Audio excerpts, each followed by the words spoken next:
City Council meeting. I'd like to take a moment to introduce City Council and Mayor with us here in attendance tonight. We have Councilmember Casey R. Ambrose, Councilmember Ryan Woods, Councilmember John Osnick, Mayor Pro Tem Bennett Lublin, and Mayor Ackley. I'd like to turn it over to you, Mayor Ackley. Thank you. Thank you. We'll call the meeting to order, and if everyone would please rise for the Pledge of Allegiance and remain standing for the invocation. I pledge allegiance to the flag of the United States of America and to the republic for which it stands, one nation, under God, indivisible, with liberty and justice for all. The invocation will now be said by Mayor Pro Tem Lublin.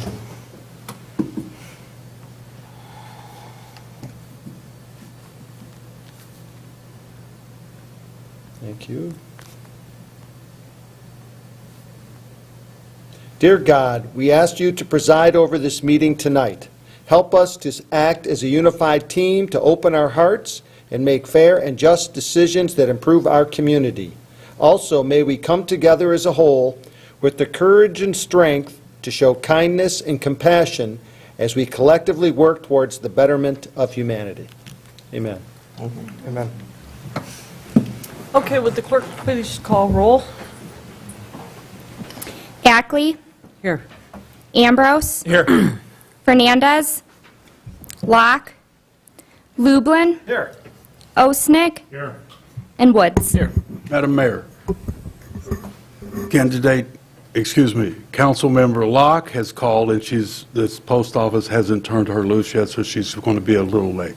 Okay. We Have don't you know how heard much from yet. Councilmember Fernandez? Anyone? Have you heard anything? I have not heard any. I have not. Okay, then why don't we go ahead and do a motion to excuse Councilmember Fernandez, and we'll wait and see what Councilmember Locke does. She responded to me today, actually, and said she would be here, so if something's happened in between, I haven't heard yet, so. You're talking Fernandez or Locke? Fernandez, yes. Okay, I then let let's everybody- just wait on both of them a little while Yeah. and see what happens. Okay? Okay, we do have a quorum. So the first thing on the agenda tonight is a presentation in Police Officer Boudreau. Chief Shekenas. Thank you, Mayor.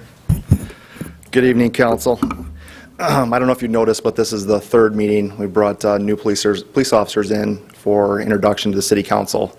That's after a rough 3 years. As we all know, everybody's had a rough time.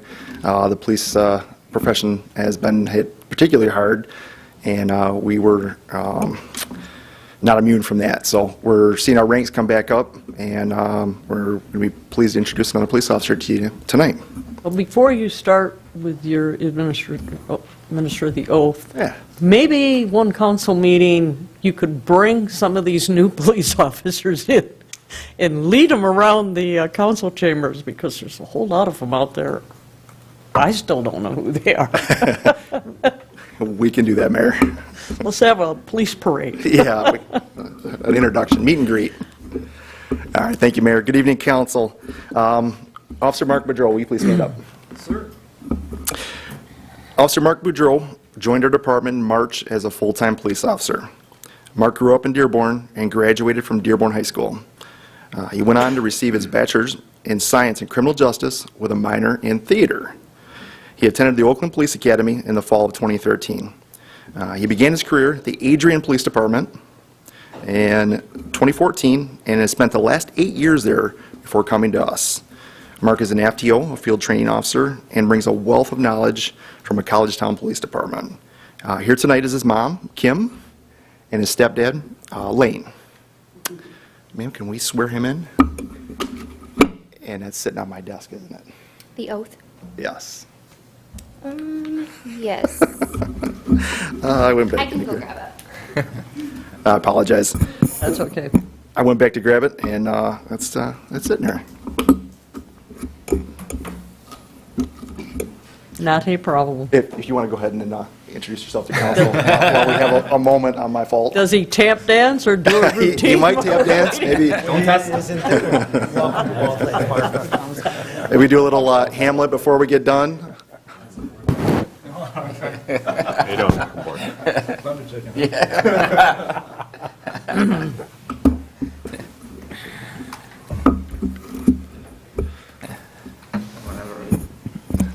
Oh, yes. We apparently have time, so that's my fault. Make the rounds. So this brings us up to full staff for full-time police officers with Mark coming on board. So we have a couple of part-time positions we're still looking to fill to get our hours up. Some things that we're lacking are Marine Patrol and the Trail Patrol are still a little thin, but we're going to do the best that we can with them. So, all right, after much anticipation, ma'am, can we swear him in, please? Yes.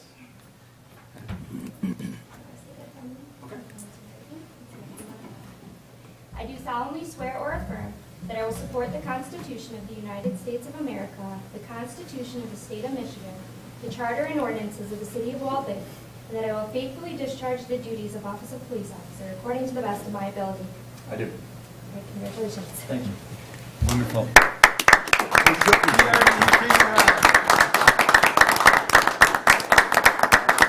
It's a tough job. Mom's got to pin the badge on. She gets extra bonus points if she stabs it.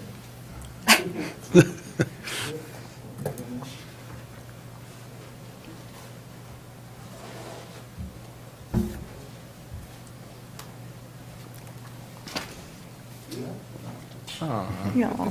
Very nice.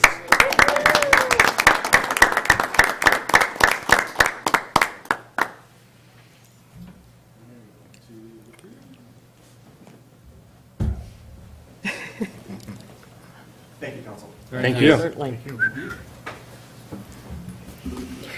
Okay, the next item is request for agenda changes. Are there any requests tonight for agenda changes? Yes, Madam Mayor. Pursuant to Section 8C of the Open Meeting Act, I'm requesting closed session to discuss ongoing negotiations with the part-time and full-time fire department unions. Okay, who would you like to attend this with you?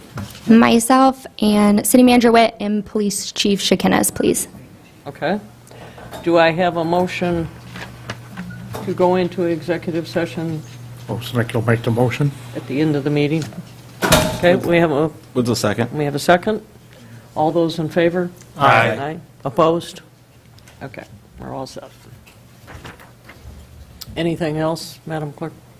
That was it, thank you. I would like to add 2 items to the agenda, Council, under new business, number 7 and 8. The first one is going to be the discussions on the cemetery pavement, and then the second one is going to be the discussion of the July 18th, 2023 council meeting. Okay. All righty. Any other agenda items? Okay. There being none, we'll move into audience participation. I'll turn it back to you, Madam Clerk. Yes. Members of the public who wish to speak during audience participation via virtual means may press star 9 on their telephone keypad, and that will activate the raise hand feature, and star 6 will unmute yourself. You have 3 minutes to speak, and please state your name and address. It does not look like there's anybody online that Nobody would online like to either? speak. Nobody in the audience? Okay. Next, I would ask for a motion to approve the regular council meeting of May 16th, 2023. Woods will make the motion to approve that. Okay, Ambrose will second. we have a second. All those in favor? Aye. Aye. Opposed? Motion carried. Okay, the next item on the agenda is council report, and this would be for any council member to report on any other board that they may sit on, or that they just attend because they had an interest to be there. Anyone have any reports? I do. I know the library board met last Friday, and they meet next week, right? No, we meet once a month, but we did meet on Friday. So, and I had a whole bunch of notes, and I did not bring them. But I do remember some of the important things. The circulation and visitors to the library are staying strong. It's consistent with the last few months, which is, we've seen an uptick in circulation. The library director is doing a good job with the funds. We're at 70%, 78.5% expenses of our expected expenses, and we look to save probably $30,000 to $40,000 again this year. So every year, we're doing our job over at the library to stay within budget and to improve the bottom line.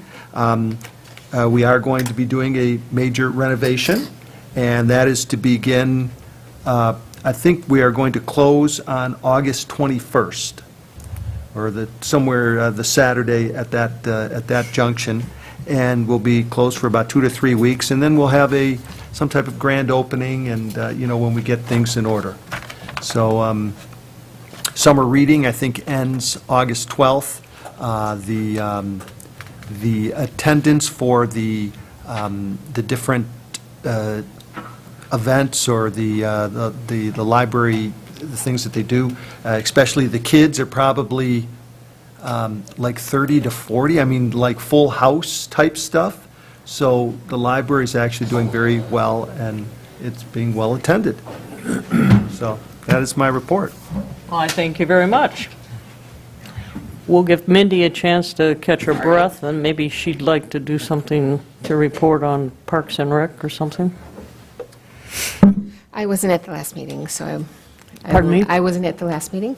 Oh, you weren't in the last meeting, so you have nothing I have tonight, nothing to say right now. other than the parade was good. The parade was awesome. Yes, it was. 10 out of Great. 10. It was very good. But I heard the announcer was great, too. I won't go that far. Parks and Rec and everyone did a great job, as always. The Wall Lake Parade is the best. Okay, it's the end of council report. And as you see, tonight, we have mayor's report, which we don't normally have. As you all know, the mayor has been around for a lot of very enjoyable years with the city council and all my little duties before that, when John Osnick drugged me into beautification committee, and I can't remember all the other ones that I served on. Blame me. But there was a lot of them.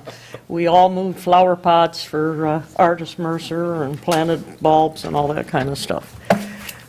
But as far as the council goes, and my years on council, and we won't even talk about how many that has been, I don't think I've had the pleasure with working with a council that has worked as hard and has accomplished as much as this current council has in the last few years. And that's why I'm stepping out now, which is only June, but we have the fall to look forward to. And as mayor of the city of Wall Lake, I am going ahead tonight and endorse my fellow council members for re-election. And that would be Tamara Locke, Casey K. Ambrose, and Ryan Woods. And I'm endorsing those three and hope that they're elected so that this council can continue and carry on the good that we have done and hope to do in the future for Wall Lake. And with that, I have a resolution tonight that has been worked on with a fellow council member. He's drugged me into a lot of things in the city, as I just said. Probably if it wasn't for John Osnick, I wouldn't be here serving, but he talked me into running all those many years ago. And all I'm going to do is read the caption on the resolution, and I'm going to pass it out and let him present the resolution. A resolution approving an amendment to the employment contract with L. Dennis Witt and authorizing the city mayor to execute this agreement. So, John, if you would like to go into detail about the agreement? Basically, just one little sentence. We're giving the city manager another 5 years. And went down to That's Van, basically too. what we're doing. We're just giving him another 5 years. Okay? That's it, And that's basically what this says. precisely. I, as mayor, have been very, very happy with Mr. Witt's job here with the city, and I certainly would like him to carry on and extend his contract for another 5 years. And if council agrees with that, if you want to take a moment, or if you agree with it before you look too closely, and make a motion to accept the amendment. Well, you made the motion, correct? That's You did correct. not- Yes. Yes. I support that. I was trying to get these passed out, John. Oh, okay. Okay. Okay, we have a motion by Osnick, and we have support by Lublin. After you've looked at it, is there any discussion?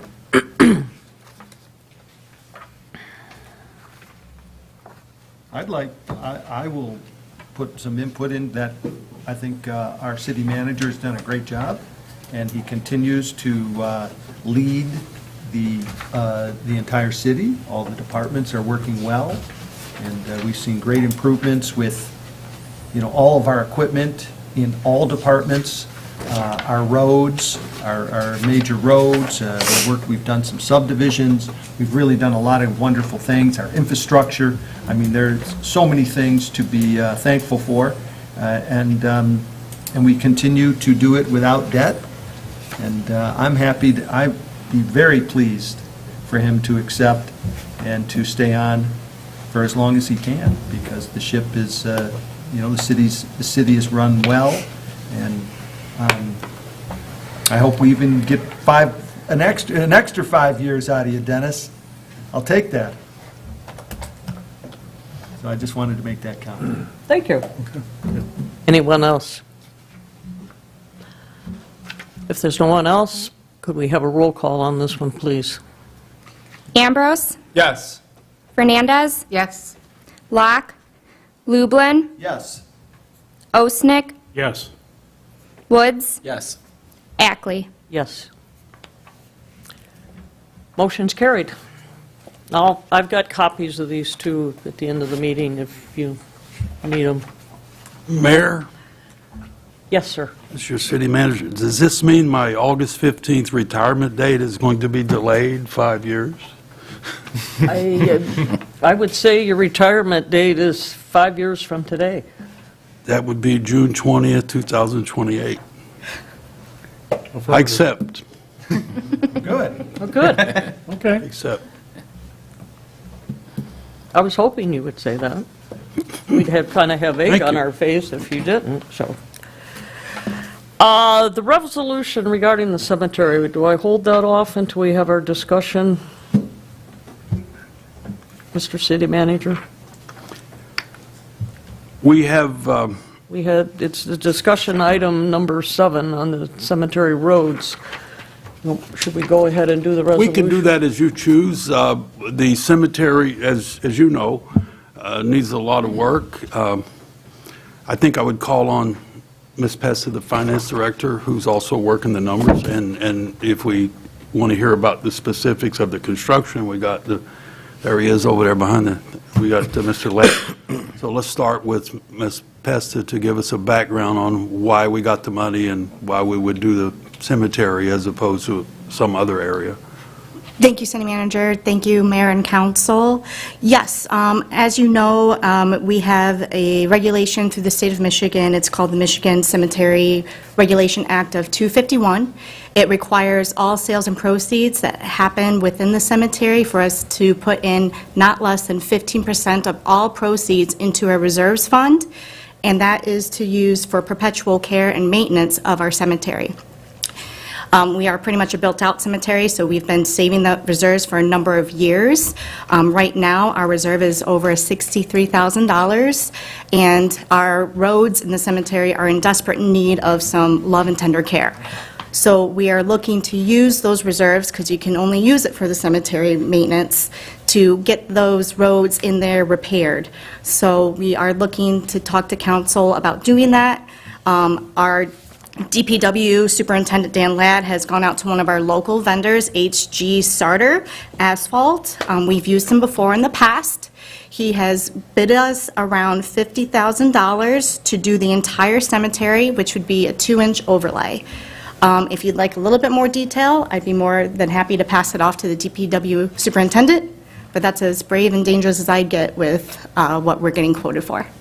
Good evening, Council, Madam Mayor, Mr. Witt. So H.G. Sarter, they did the first overlay in Tri-A subdivision 3 years ago, and it was kind of a, trial and error project, and it turned out to work really well. It's held up, it's a good thing. It's the same process they did on Pontiac Trail, same process the county's going to do on 14 Mile, so it does work. You don't have to go through and mill everything and grind it up and reshape it and do it unless you have drainage issues, which we don't have any drainage issues up there. So it'll be a good project. I think it'll last a long time, and he gave us a very good price, and his start date will be probably a week after the 4th. So very timely, and it shouldn't take a couple days to get it done.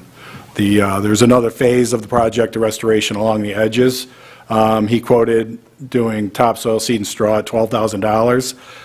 My suggestion is to use 22A crushed limestone. It packs really good. The roads are real narrow. When we plow, we tear up the grass. When it rains in the spring, you have funerals, people drive off to the side, and it ruts it up really bad. So if we just do a 2-foot edge all the way around, I think that'd be a good approach. And that's something I think the Public Works Department could handle. Thank you. Okay. Okay, I have passed out a resolution, but before we discuss the resolution and vote on taking action of spending the money, maybe the city attorney at this time would be appropriate as to why we're spending the money in the cemetery, where very few people get up and go to work every day, and we have some other roads in the city that could probably need some repair too, but... Well, I think Ms. Pesta pretty much covered it. The law requires that a certain amount of the revenue from the cemetery be set aside for maintenance, and that's what the city's been doing for a number of years, and it sounds like the city has accumulated about $63,000 in that fund as a result of that, and the law requires that that money be spent on the cemetery, on the maintenance and the improvement of the cemetery. It cannot be spent or used anywhere else in the city on anything else. It can only be used in the cemetery for purposes of improving and maintaining the cemetery itself. It's a legal requirement. Obviously, it's intended to ensure that cemeteries are kept functional, accessible. Obviously, they're used for many, many years, so that's the purpose behind it. But legally, the city cannot use that money on anything else but the maintenance and improvement of the cemetery. Okay, thank you. Okay, I passed the resolution out. Do we have a motion? I think in addition to this, we should talk about the sign that's out front. I think it does need to be cleaned up at the same time. So I think we should add to this proposal a not-to-exceed number that's reasonable to upkeep the sign or take care of it, right, as this project's getting done at the same time. I don't disagree with the need for it. I'm not sure what that additional stuff would cost. Right. Is there something that maybe DPW can do to take a look at it? Or would a preference be to add to this proposal? I don't think we need to add to the proposal because that would change the start dates and stuff like that. But what we can do, what we intended to do anyway, is that's the whole idea. If we're going to hit the cemetery, we're going to redo it. And Dan and I already talked, Superintendent and I already talked about what they can do. And if that includes the improvements to the other areas, we'll do that. If not, we'll come back with another proposal that requires any kind of contractor or something like that. That's the best way to proceed to get it done quickly. Okay, I'd be open to that. But it's good to have that in the record that the council wants that done. But the idea is to refurbish the cemetery and use the money that we've set aside. The full 13 years I've been here, we've set it aside and haven't wasted it. So, and the cemetery does need to work. So I'm with you on that. I think the superintendent's with you, so we'll work on that. And if we need you to vote, we'll bring it back to you. If not, we're going to fix it. Okay, appreciate it. Okay, fair enough. I have a question, Dan. How wide is the road? I believe it's 12 feet, 11 feet. 11 feet? And what is the length? Is it about, Approximately 4/10 of a mile. it's almost Each a half lane going in mile? is 1/10 of a mile back. and then- Right, right. So it's a considerable. So I believe it turned out to be 22,000 square feet. Right. And the crushed limestone that you're planning, that's not part of this? That's No, it's something correct. that our DPW will handle and make that work? And that's not needed to be part of this? No, it's not. It can be done at a later date. Okay. Okay, do I have a motion? Lublin will make the resolution to approve and award the rehabilitation bid of the Walled Lake Cemetery roads, including an overlay of the entire cemetery, and to direct the city manager to execute the contract. This being proposed resolution 2023-21. 21. Woods a second. Okay, we have a motion, we have a second. Do we have any further discussion? Roll call, please. Fernandez, Yes. Locke, Lublin, Yes. Osnick, Yes. Woods, Yes. Ackley, Yes. Ambrose. Yes. I have one more motion, well, I have two more motions, but this motion I'm going to read in its entirety, and then I will pass it out. This is another one that, over the years, has given me great honor to be a part of the city along with this individual. I'm proposing a resolution of the City Council of the City of Wall Lake naming the public safety campus the Casey J. Ambrose Public Safety Campus. At a regular meeting of the City Council of the City of Wall Lake, Oakland County, Michigan, held in council chambers at 1499 East West Maple, Wall Lake, on the 20th day of June, 2023 at 7:30. Whereas Casey J. Ambrose served the citizens of Wall Lake as a good and faithful council member beginning November 12, 2007, Casey was first appointed to the city's Downtown Development DDA in 1990.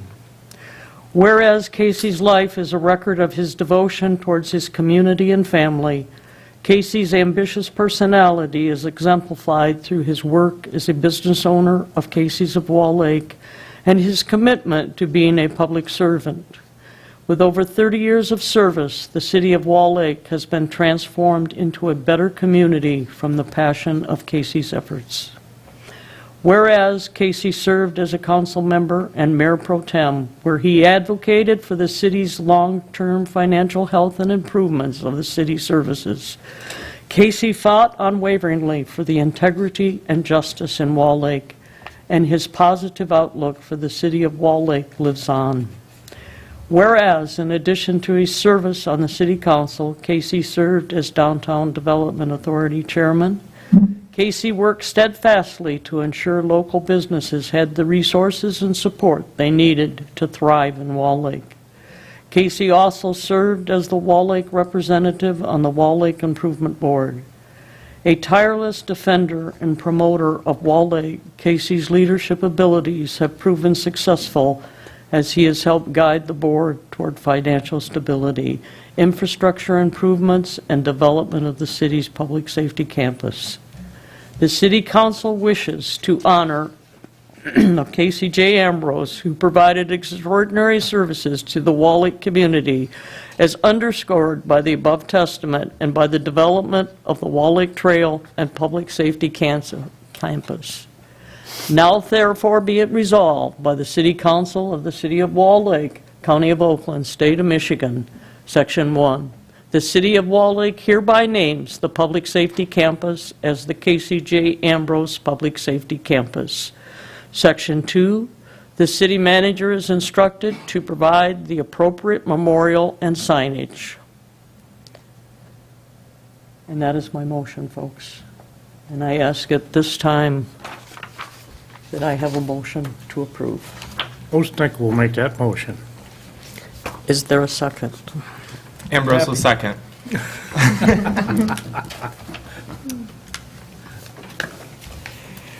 We have a motion and we have a second. Is there any discussion? Roll call, please. Locke. Lublin. Yes. Osnick. Yes. Woods. Yes. Ackley. Yes. Ambrose. Yes. Fernandez. Yes. Mayor, I'd just like to say one thing. It's my honor to support that resolution. I mean, Casey's commitment and leadership really helped make Walled Lake better, and, he was very important. He was the first to really get us on the right track, and it's my honor to now call our campus the KCR Ambrose, right? KCR. No. Casey J. That's KCR. That's That's KCR. J. Ambrose. KCJ Ambrose. Very good. Happened my entire life. It's okay. I guess I would have to agree with everything you just said, and the unfortunate thing, and it seems like we Americans do it all the time, we don't say and praise a person enough while they're still here to hear it. But the family's still here, correct? Not going anywhere. Okay. And we do appreciate everything that he did for us. Now, I'm not done yet, folks. I have one more resolution that I would like to present.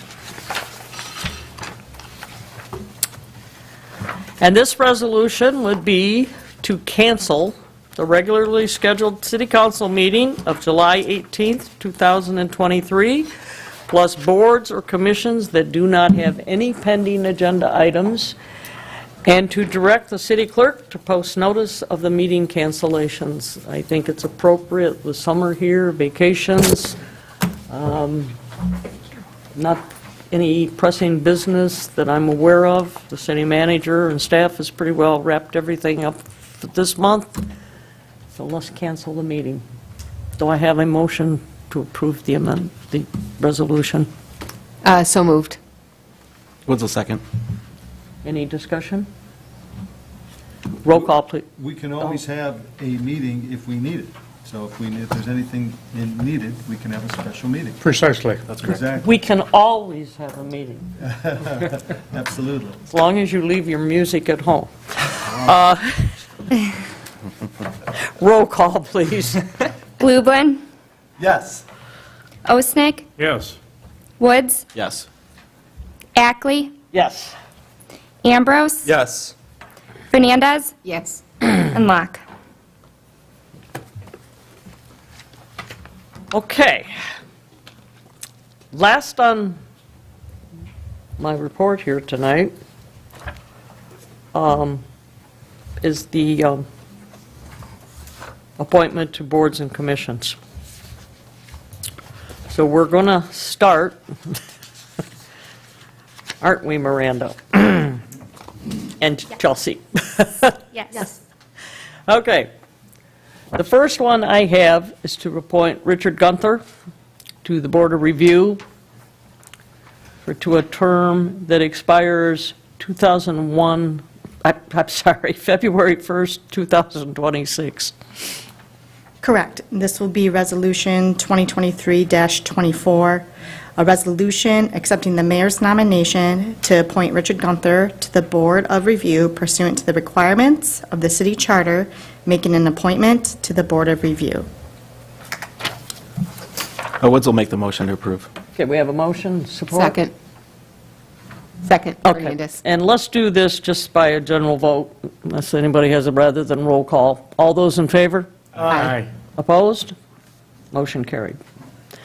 The next one is Thomas Langen to the same Board of Review to expire 2/1/26.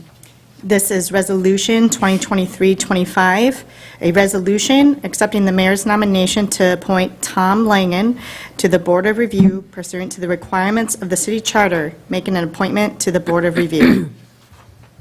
So moved? Oh, support. We have a motion, support. All those in favor? Aye. Any opposed? Motion carried. The last one on the board review is Michael Walbridge, to a term also to expire 2/1/26. This is Resolution 2023-26, a resolution accepting the mayor's nomination to appoint Michael Walbridge to the Board of Review pursuant to the requirements of the city charter, making an appointment to the Board of Review. All those in, motion? Ambrose will make that motion. Woods will second. Okay. All those in favor? Aye. Opposed?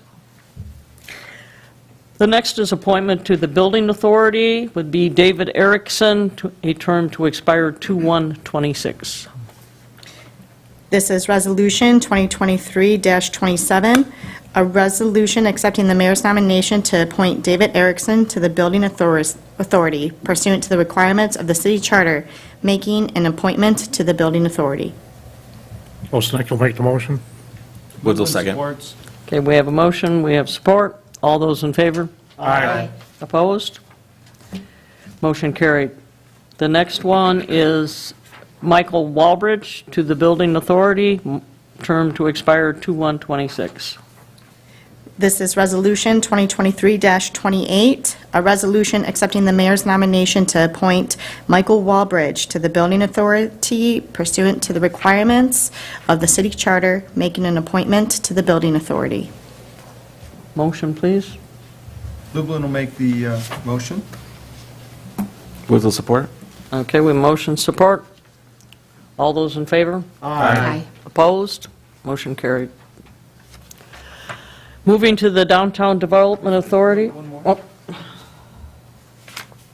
Oh, it's on my piece of paper, it's not on yours. He's no longer in the city. Oh. I understand. Mr. Lynch is not in the city, so we pulled his out. I'm sorry. Okay, next would be Downtown Development Authority, would be Wendell Allen, to a term to expire 2/1/27. This is Resolution 2023-29, a resolution accepting the mayor's nomination to appoint Wendell Allen to the Downtown Development Authority Board pursuant to the requirements of the city charter, making an appointment to the Downtown Development Authority. Do I have a motion, please? Ambrose will make the motion. Fernandez, second. Okay, we have a motion second. All those in favor? Aye. Opposed? Motion carried. The next one on the DDA would be Mattel Amin, to a term to expire 2/1/27. This is Resolution 2023-30, a resolution accepting the mayor's nomination to appoint Natal Amin to the Downtown Development Authority Board pursuant to the requirements of the city charter, making an appointment to the Downtown Development Authority. Motion, please. Woods will make the motion. Ambrose will second. All those in favor? Aye. Opposed? Motion carried. Next would be Steve Blair. Do I have a motion? Fernandez. Oh, I'm sorry. Would you go ahead and read the Sorry. resolution? We're just running on. Resolution 2023-31, a resolution accepting the mayor's nomination to appoint Steve Blair to the Downtown Development Authority Board pursuant to the requirements of the city charter, making an appointment to the Downtown Development Authority. Now do I have a motion? Osnick Motion. will make the motion. Oh, Go I'll ahead. defer. I'll second. Okay, we have a motion second. All those in favor? Aye. Opposed? Motion carried. Next, we have Ron Johnston, term to expire 2/1/27. Resolution 2023-32, a resolution accepting the mayor's nomination to appoint Ron Johnston to the Downtown Development Authority Board pursuant to the requirements of the city charter, making an appointment to the Downtown Development Authority. Woods will make the motion. Ambrose will second. All those in favor? Aye. Opposed? Motion carried. The next would be Bennett Lublin, to a term to expire 2/1/27. This is Resolution 2023-33, a resolution accepting the mayor's nomination to appoint Bennett Lublin to the Downtown Development Authority Board pursuant to the requirements of the city charter, making an appointment to the Downtown Development Authority. Do I have a motion? Woods will make the motion. Ambrose will second. Okay, all those in favor? Aye. Opposed? I'm not going to vote on that one. Right. That's fine. You're abstaining? I guess so. Okay. You cannot abstain. Whatever you want to do. The rules don't provide for abstention. Well, then I approve. Okay. The only reason hope I so. remind you is a failure to vote could be considered misconduct in office, Oh, we don't want to do that. subject to you to removal. Most Thank you, people- Mr. Parliamentarian. Most people don't know that. Maybe I shouldn't have said He it. can vote on his own, right?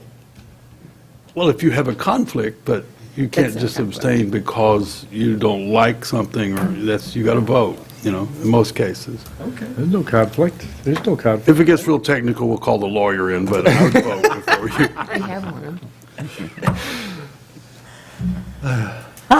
The next one is Ed Marshall, term to expire 2/1/27.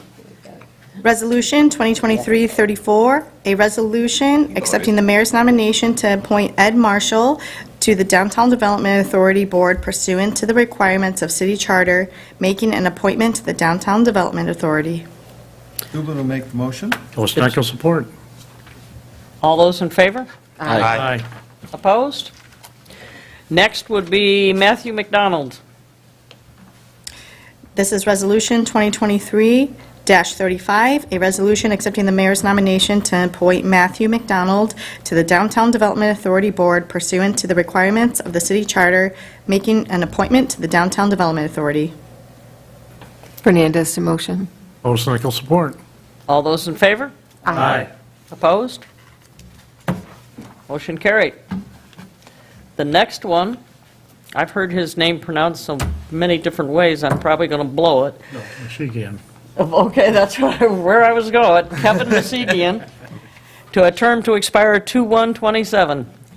Resolution 2023-36, a resolution accepting the mayor's nomination to appoint Kevin Michigan to the Downtown Development Authority Board pursuant to the requirements of the city charter, making an appointment to the Downtown Development Authority. Woods will make the motion. Dubin supports. Okay, all those in favor? Aye. Opposed? Next person on the list is Gerald Millen, 2/1/27. Resolution 2023-37, a resolution to accepting the mayor's nomination to appoint Gerald Millen to the Downtown Development Authority Board pursuant to the requirements of the city charter, making an appointment to the Downtown Development Authority. Ostenko support. Ambrose will second. All those in favor? Aye. Opposed? Motion carried. The last on the DDA is John Smith, term of 2/1/27. Resolution 2023-38, a resolution accepting the mayor's nomination to appoint John Smith to the Downtown Development Authority Board pursuant to the requirements of the city charter, making an appointment to the Downtown Development Authority.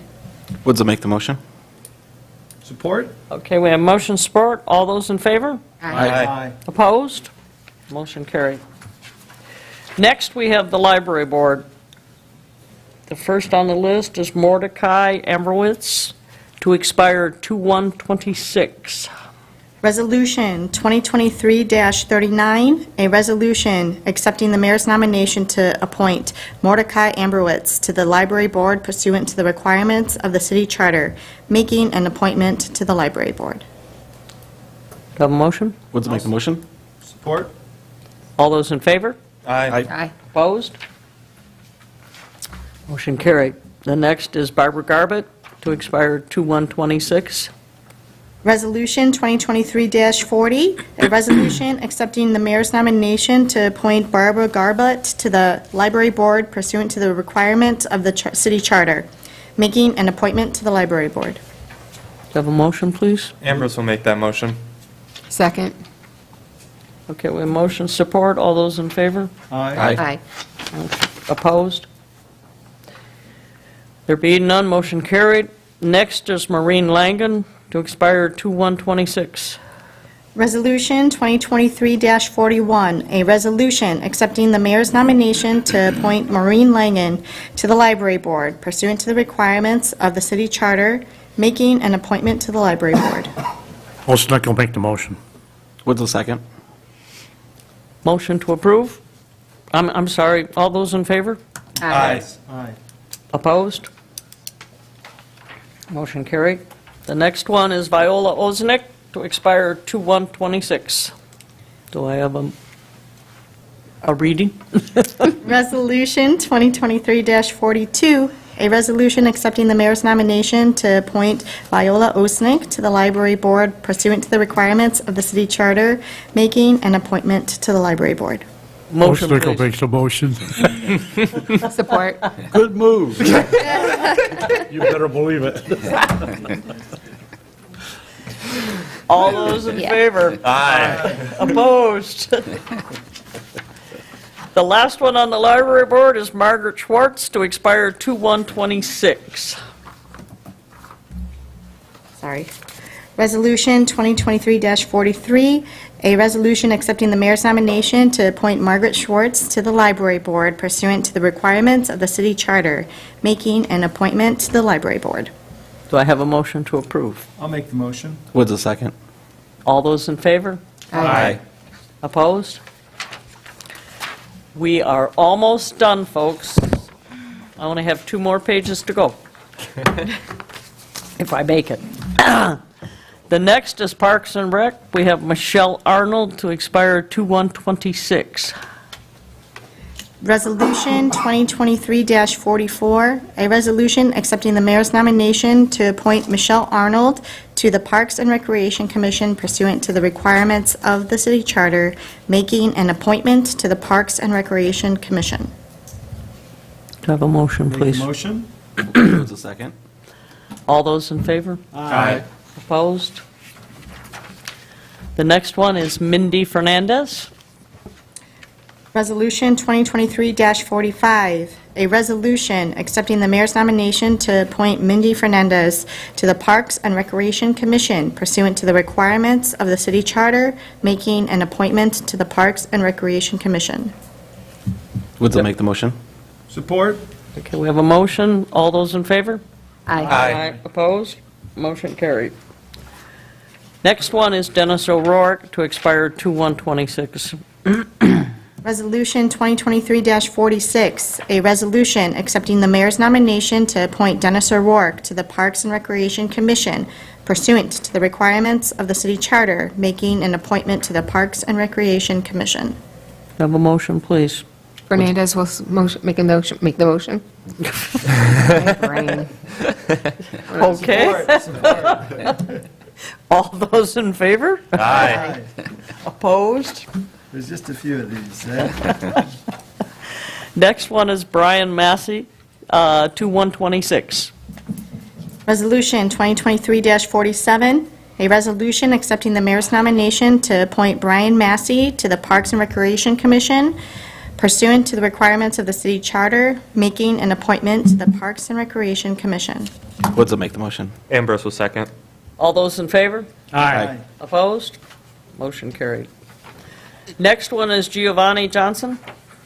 Resolution 2023-48, a resolution accepting the mayor's nomination to appoint Giovanni Johnson to the Parks and Recreation Commission pursuant to the requirements of the city charter, making an appointment to the Parks and Recreation Commission.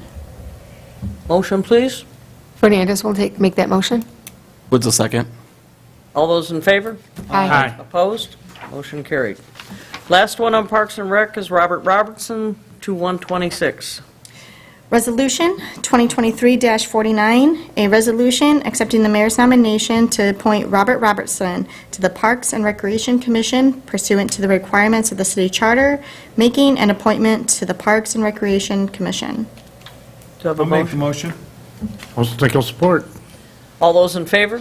Aye. Opposed? The next one is, we're going on to Planning Commission. First on it is Dennis O'Rourke. Resolution 2023-50, a resolution accepting the mayor's nomination to appoint Dennis O'Rourke to the Planning Commission pursuant to the requirements of the city charter, making an appointment to the Planning Commission. Motion, please. Woods will make the motion. Ambrose will second. All those in favor? Aye. Opposed? Motion carried. Next is John Oznick. Resolution 2023-51, a resolution accepting the mayor's nomination to appoint John Osnick to the Planning Commission pursuant to the requirements of the city charter, making an appointment to the Planning Commission. All Make the those, motion? With a second. all those in favor? Aye. Opposed? Next one is Robert Robertson, 2126.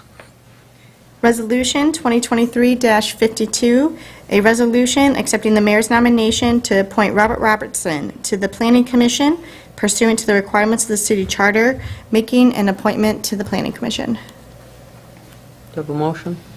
Osnick will make the motion. Fernandez will second. All those in favor? Aye. Opposed? Next one is L. Dennis Witt. Resolution 2023-53, a resolution accepting the mayor's nomination to appoint L. Dennis Witt to the Planning Commission pursuant to the requirements of the city charter, making an appointment to the Planning Commission. I'll make the motion. Osnick will support. All those in favor? Aye. Opposed? Motion carried. Last one on Planning Commission is Neil Wolfson. Resolution 2023-54, a resolution accepting the mayor's nomination to appoint Neil Wolfson to the Planning Commission pursuant to the requirements of the city charter, making an appointment to the Planning Commission. Woods will make the motion. Fernandez will second. All those in favor? Aye. Opposed? Motion carried. Next one is to the WOCA Board. First on the list is for the representative would be Linda Sackley, term to expire 2/1/26. Resolution 2023-55, a resolution accepting the mayor's nomination to appoint Linda S. Ackley as the city representative to the Western Oakland County Cable Communication Authority pursuant to the requirements of the city charter, making an appointment to the WOCA Board. Osnick will make the motion. Woods will second. All those in favor? Aye. Opposed? Next one is the alternate, John Osnick, to the WOCA Board. Resolution 2023-56, a resolution accepting the mayor's nomination to appoint John Osnick as the city alternate to the Western Oakland County Cable Communication Authority pursuant to the requirements of the city charter, making an appointment to the WOCA Board. Do you have a motion? Woods will make the motion. Ambrose. All those in favor? Aye. Opposed? Moving on down. Zoning Board, first appointments, James Arnold. Term to expire 2/1/26. This will be Resolution 2023-57, a resolution accepting the mayor's nomination to appoint James Arnold to the Zoning Board of Appeals pursuant to the requirements of the city charter, making an appointment to the Zoning Board of Appeals. Do I have a motion? Make the motion? Woods will second. All those in favor? Aye. Opposed? Next is Jason Easter to expire 2/1/26. Resolution 2023-58, a resolution accepting the mayor's nomination to appoint Jason Easter to the Zoning Board of Appeals pursuant to the requirements of the city charter, making an appointment to the Zoning Board of Appeals. Do I have a motion? Make the motion? Is there support? Woods will second. All those in favor? Aye. Opposed? Motion carried. Richard Gunther. Resolution 2023-59, a resolution accepting the mayor's nomination to appoint Richard Gunther to the Zoning Board of Appeals pursuant to the requirements of the city charter, making an appointment to the Zoning Board of Appeals. Have a motion, please. Woods will make the motion. Osnick will support. All those in favor? Aye. Opposed? Motion carried. Philip Rundell. Resolution 2023-60, a resolution accepting the mayor's nomination to appoint Philip Rundell to the Zoning Board of Appeals pursuant to the requirements of the city charter, making an appointment to the Zoning Board of Appeals. Motion, please. Ambrose will make that motion. Support? All those in favor? Aye. Opposed? We have two alternates on that board. The first one is Mayor Linda S. Ackley to expire 2/1/26. Resolution 2023-61, a resolution accepting the mayor's nomination to appoint Linda S. Ackley to the Zoning Board of Appeals pursuant to the requirements of city charter, making an appointment to the Zoning Board of Appeals. Do I have a motion, please? What's the motion? Ambrose will second. All those in favor? Clarification, as an alternate? or- Yes, I'm an As an alternate. alternate. Mm-hmm. Right. All those in favor? Aye. Opposed? Carried. The second alternate is Dennis O'Rourke. Resolution 2023-62, a resolution accepting the mayor's nomination to appoint Dennis O'Rourke to the Zoning Board of Appeals as an alternate pursuant to the requirements of city charter, making an appointment to the Zoning Board of Appeals. Motion, please. Olsnick will make the motion. Support? All those in favor? Aye. Opposed? Next is the Election Commission. We have Terry Morano, 2124. Resolution 2023-63, a resolution accepting the mayor's nomination to appoint Terry Morano to the Election Commission pursuant to the requirements of the city charter, making an appointment to the Election Commission. Do you have a motion, please? What's the motion? Ambrose will second. All those in favor? Aye. Opposed? Motion carried. The next one is Margaret Schwartz. Resolution 2023-64, a resolution accepting the mayor's nomination to appoint Margaret Schwartz to the Election Commission pursuant to the requirements of the city charter, making an appointment to the Election Commission. Olsnick will make the motion. Fernandez, support. All those in favor? Aye. Opposed? Motion carried. Construction Board of Appeals, we have Wendell Allen, 2125. Resolution 2023-65, a resolution accepting the mayor's nomination to appoint Wendell Allen to the Construction Board of Appeals pursuant to the requirements of the city charter, making an appointment to the Construction Board of Appeals. Motion, please. Make the motion? What's the second? All those in favor? Aye. Aye. Opposed? Motion carried. Next one is Andrew Maltese, 2125, please. Resolution 2023-66, a resolution accepting the mayor's nomination to appoint Andrew Maltese to the Construction Board of Appeals pursuant to the requirements of the city charter, making an appointment to the Construction Board of Appeals. Motion, please. What's the make the motion? Second. All those in favor? Aye. Opposed? Motion carried. And as they say, all things must end, and that has come to an end.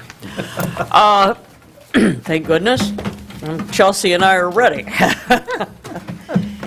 I will say to those in the audience here, those watching on Zoom, yes, you did hear some repeats of names on different boards and commissions. Some of those are because of requirements due to charter.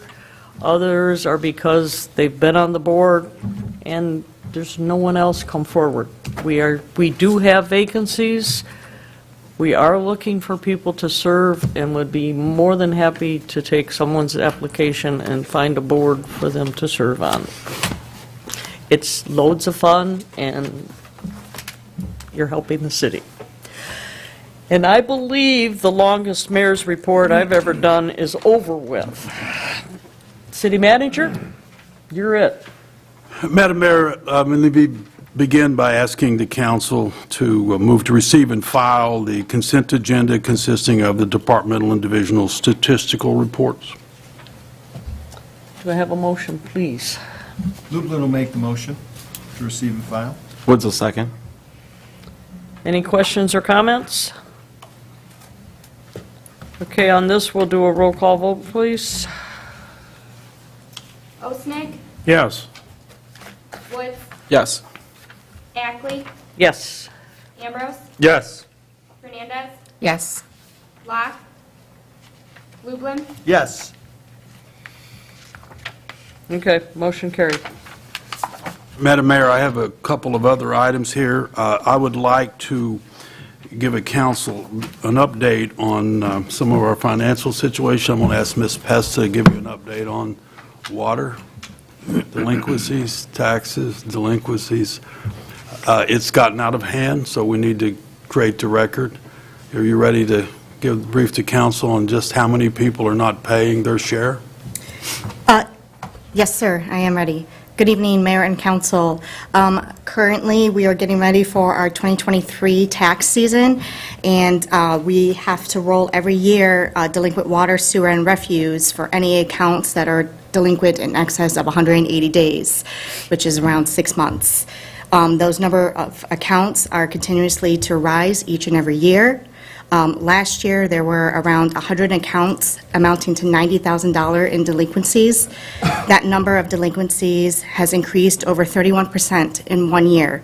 For the 2023 tax roll, that amount is over $165,000 in water and sewer delinquencies. These delinquencies appear to be repeat offenders.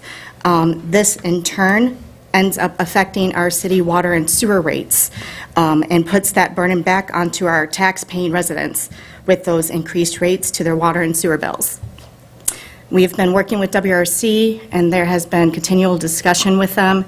They are wanting to have discussion with the city about some sort of implementation of talking about shut-off procedures. So that's kind of where we're at. We haven't done any shut-offs ever in the city of Walled Lake, but just want to bring the attention of the increase that we keep seeing each and every year. It's time to talk about a procedure, due process kind of procedure for water cutoffs. They don't pay repeat offenders. They're not paying their fair share, which means the burden for that is switched to the timely payment from other people, other residents, other voters. So we need to take a look at that. We'll be bringing you something back that allows that to happen in a way that people are, you give consideration to that. But the repeat offenders, you're more than welcome to come in and look. We have some silly things that go on in terms of what people do in terms to avoid it. As an example, there's a guy on the lake named Billy Marcus, and Billy never pays on time. He's always late. He filed for a poverty exemption on taxes when in fact he owns all other property. Well, the basic law is you can't get a poverty exemption. Had it not been for the eagle eye of our finance director, he would have gotten a poverty exemption when he owns other property. So they're simply not paying because they thumb their nose at it in terms of taxes, water, sewer, and all that. So we're going to bring it back to you this year. As we go into the next fiscal year, we're at the end of the fiscal year, but we'll be bringing it back to you August, September, and we got it. You have to consider turning water off when they don't pay. That's just one example. The continuous people who don't pay their share, their businesses as well. It's not only homeowners but businesses. So we need to be able to deal with that with a little more force than what we've been using. We need to turn it off. So that's all I've got on that. You got anything to add? I think that covers it. Just any other bracing you, questions? creating the record that we're moving ahead on that, and we'll be bringing you some back. Other cities will turn you off in a heartbeat. You know, they give the due process. We don't want to walk out and just turn it off. And there's always going to be an excuse why we didn't pay. But these are repeat offenders. They simply do not care. And other people do. They pay, and we're basically breaking the backs of the good citizen. So we'll bring that back to you. I got a couple of other things that I want to bring up. I think, see what we're ready with. Are we ready for any kind of water tower? Ms. Jakeway, are you ready? Yep. Okay, then I'm going to call upon the individual who got an early start on this water tower demolition. I think it's important that we have a public presentation of the beginning of that and the end of that. As everybody knows, the water tower is gone. And so Jason Gonzalez, our fire marshal, who worked that for at least 13 years I've been here. How long? It's been that way. How long have you been working it, Jason? 5 years. 5 years. Okay, Jason, would you advise the mayor and council, but keep in mind, this is live streamed. We want all the story out so that people in the community understand what we were doing and what you were doing. Okay. Good evening, council. So the water tower was a 150,000-gallon, 100-foot-tall water tower that was constructed in 1967. And the purpose, it was a non-potable fire suppression water tower for the XLO Corporation's 5 buildings that are at 850 Ladd. Those buildings are still in existence. The tower was designed to supply water to the fire hydrants and the fire sprinklers in those buildings. At the time, the city in 1967 did not have fire hydrants or adequate water supply. So when they built that, they had to have its own well system and that water tower to supply the suppression systems for those buildings. In November 7th, 1997, it was determined that the city was now on a Detroit water system, and it was no longer needed, and the tower was disconnected from the water supply, and it was shut off and then abandoned at that time in November 7th, 1997. So in August 15th of 2018, we did an annual inspection of the 3 buildings owned by the Orchard Grove Church, which was Building A, B, and C that they owned at that time. And we just did an annual fire inspection. And we performed the fire inspection, and we requested the fire suppression reports, which should have included the water tower. We found that there was 14 fire code violations that time with the 3 buildings. And then in December 4th of 2018, we hadn't received any fire suppression records, and by September 4th, and the church was still working on correcting a lot of the fire code violations, and they were still trying to work with the sprinkler company to get us the suppression reports. Then this moved to June 17th of 2019. The church was still working on the fire code violations. And back into December of 2018, they finally did give us some fire suppression records, and they had no water tower records, and they couldn't provide us with any water tower records at that time. And then in June of 2019, a correction notice was issued to the church for the water tower deficiency, and we requested a plan of action to repair or to remove the water tower as it was fire suppression. And in the fire code, if it's fire suppression, either it has to be used or it has to be removed. And then in June 17, 2019, we received emails from the church, and that they had stated that they had structural engineers state that the tower was structurally sound, and that they were receiving bids to paint the tower.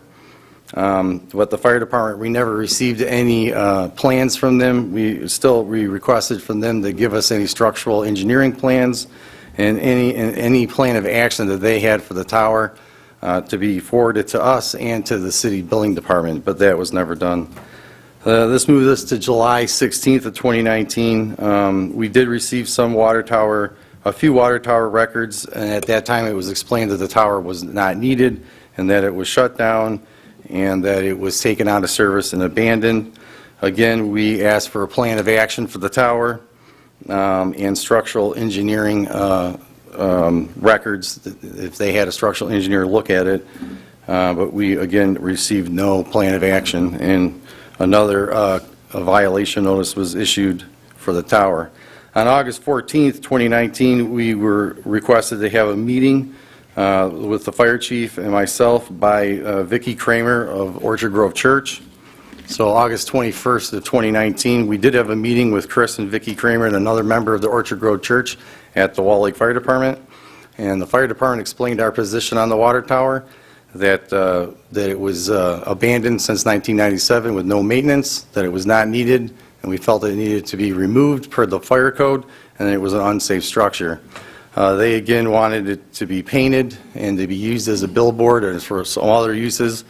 We told them that that was beyond our scope, that the fire department's plan, from the fire code, that it needed to be removed. If they had any other uses for it, that it had to be submitted to the city, to the building department, but that was never done.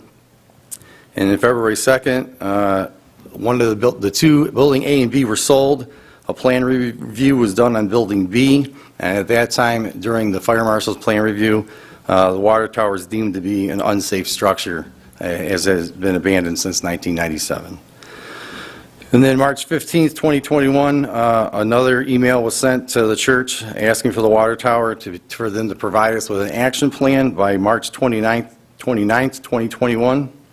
And then on October 18th, 2021, the fire department did receive a letter from the church, again wanting to paint the tower, to reuse it as a city supply water tower, which it could not be used for because, again, it's a suppression tower, non-potable water, a billboard, or a cell tower site.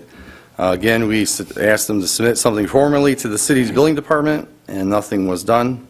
On May 11th, 2022, an annual fire inspection was done now by Captain Carl Brown on Building C, which is the church, and 22 fire code violations were found at this time. On May 16th of 2022, a correction notice was issued to the church for the 2022 fire code violations found on his annual inspection. And again, another notice was issued by myself for the water tower as it was deemed unsafe, not required, not tested, or maintained. And they had until June 30th, 2022 to provide an action plan for the water tower and until July 11th of 2022 to fix the fire code violations. On June 16th of 2022, an email was sent to the fire marshal from Vicki Kramer that they were working on the fire code violations and were still getting bids to professionally paint the water tower. At this time, these emails were being CC'd to the city attorney. On June 22nd, the city attorney responded to her email, which was my email, and he stated that he suggested that they obtain bids to demolish the water tower per the fire marshal's correction notice. Now, on July 9th, 2022, no date or action plan had been received regarding the water tower, and but they did reschedule for their reinspection with fire marshal or with Captain Brown. On July 11th, Captain Brown performed his reinspection of the church, and they still had 9 outstanding violations. He did another reinspection on September 9th. They had 5 outstanding violations. On October 10th, no action plan had been received for the water tower, and at this time, the city attorney authorized the fire marshal to issue a court citation. So on October 10th, a court citation was issued in 52nd District Court for the removal of the water tower. On April 13th, 2023, a demolition permit was issued to Denman Demolition for the water tower, and then on June 2nd, 2023, the water tower demolition was begun. So that is the Thank you, Jason. timeline there. That's, Chief, have you got anything to add to that? I think he covered that really well. I mean, Chief, the, either of you guys, I want to get the background out there because I also want the city attorney to explain our process, and then I'll have some words to say after we watch the last videos that Ms. Jaquays put up. So what have you got, Chief? just like the fire marshal was saying, since 1997, it was abandoned. We were concerned about the structural, it was emptied, the water was emptied out of the water tower because they could no longer, they didn't want to heat it in the wintertime anymore, it was too expensive. They did have, the buildings were vacant for many years there also before the church got there. It was definitely a nuisance and just an unsafe structure, and it's something that we've been working on for actually quite a few years. Chief Shekinnis, you got something to add? Everybody had a piece of this, that's why we're giving you. So from the code enforcement angle, I believe I stood in front of this council about a year ago, and this council demanded something be done. And it's clear that code enforcement issues, which this clearly was outside of obviously the fire code, are painfully slow. You can hear from fire marshals how long this takes. For clarification, this water tower was never on the city's water system, didn't belong to the city, even though a lot of people thought it was ours. The code enforcement through the police department did also issue citations to the church and the pastor as well to help get this done. And it's unfortunate that it comes to that, but you can see that the progress was not coming forward from the church, so painful. City Attorney, your view of how we got to where we are today. Well, as the fire marshal explained to you, the history of trying to get voluntary compliance was simply, it simply wasn't working. It wasn't happening. That's always the first step in the process in any type of a blight or nuisance abatement type situation or a code violation. Reach out to the property owner, make every effort possible to get voluntary compliance. That's the ultimate goal for the city is to simply to get compliance, not necessarily to try to get people in trouble legally. The city really, I think, went the extra mile, I think, in this case, really over a period of years to try to get the church to remove the water tower because it legally had to be removed under the fire code, and they just wouldn't do it. So, and sometimes that happens. Sometimes people don't comply, despite every effort made by the city to obtain voluntary compliance, and it is necessary to resort to court action, which is what happened in this case. We did issue court citations through both the fire department for violations of the fire code and also through code enforcement just for basic blight and nuisance abatement. And then through that process, there was a number of court proceedings that were held, discussions with myself and the attorney for the church. They did ultimately retain legal counsel in the matter.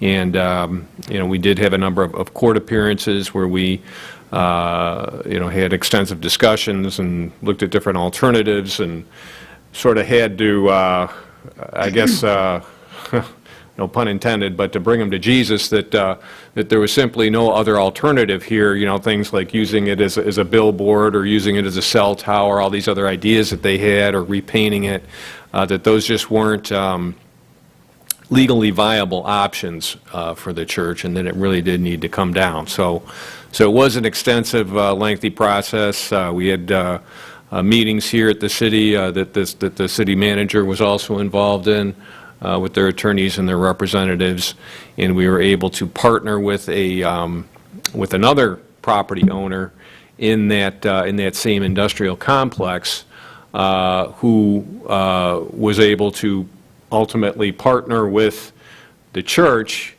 and the two of them together were able to ultimately,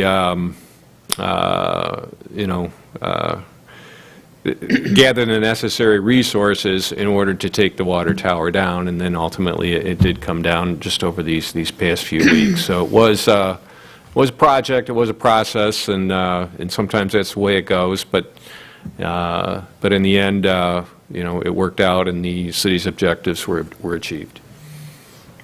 Let me add to that. The city attorney pointed out that we had meetings with a businessman in the same complex. Indeed, I believe he bought that property from the church, his property. I'm not sure of exactly how that went down, but he stepped forward. His name is Don Leaf. Don owns a real deal company down there, and he's looking to make changes down there, and he stepped forward and he partnered with the church leadership. Indeed, he partnered with Pastor Chris Kramer. I would like to thank Pastor Chris Kramer for his partnership with the businessman there, and together those two gentlemen got the water tower down, and they also demolished another unsafe structure. Not only was it unsafe, it was unsightly. But for us, the issue was public safety on both of those structures. But the pastor was most likely being given information about that really wasn't viable, and he's in a position to hear a lot of opinions. I think people were giving him opinions that they could do things that they couldn't do. Once the pastor understood their position, he clearly partnered with the businessman, and we worked together, and I would like to thank both of them for bringing down the water tower, the unsightly water tower. And with that, maybe we play the video and wrap this discussion up. I have a few videos for you to view.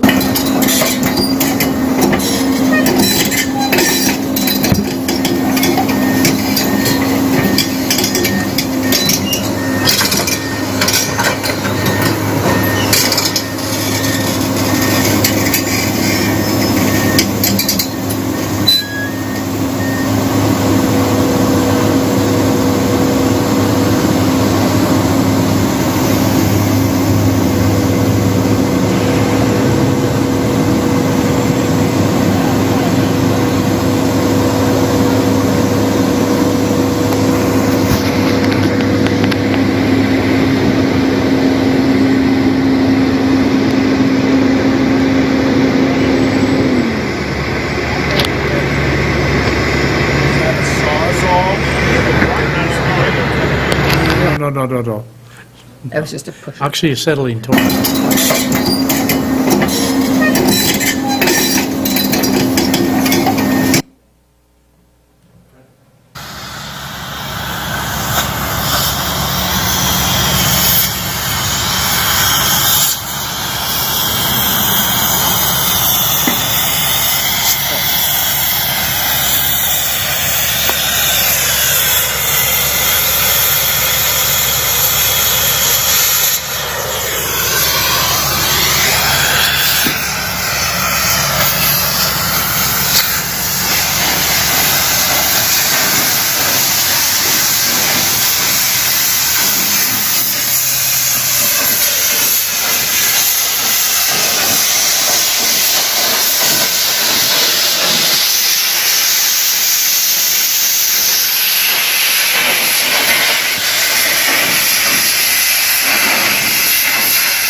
Okay, I don't want to miss it.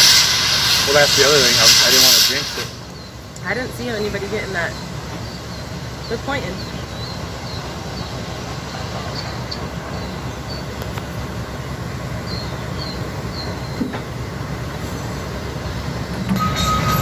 The physics behind that, because I don't understand it. Clearly that's now they created a weak point, right? Whoa, okay.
Okay, well, if you look at the top, now we're basically...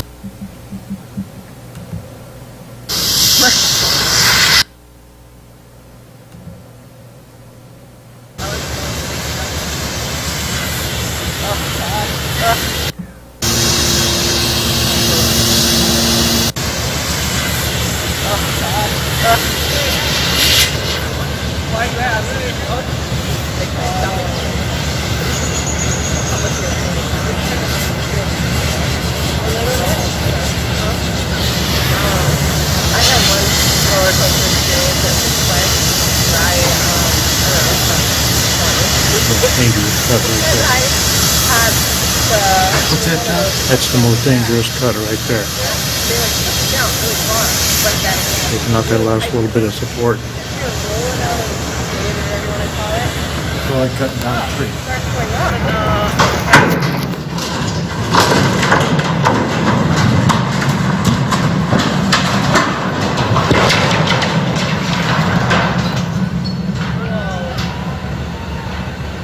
Hey, in case you wonder, that was my tag. Whoa.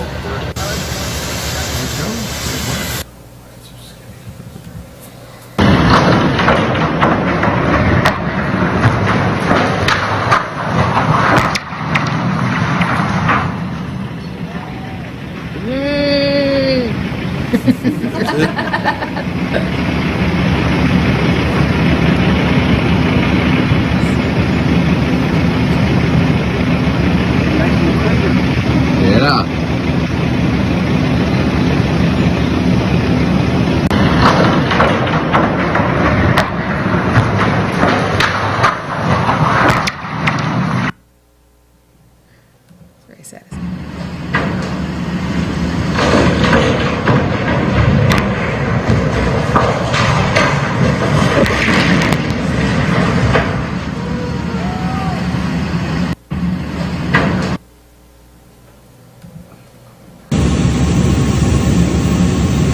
Just one more time, all right?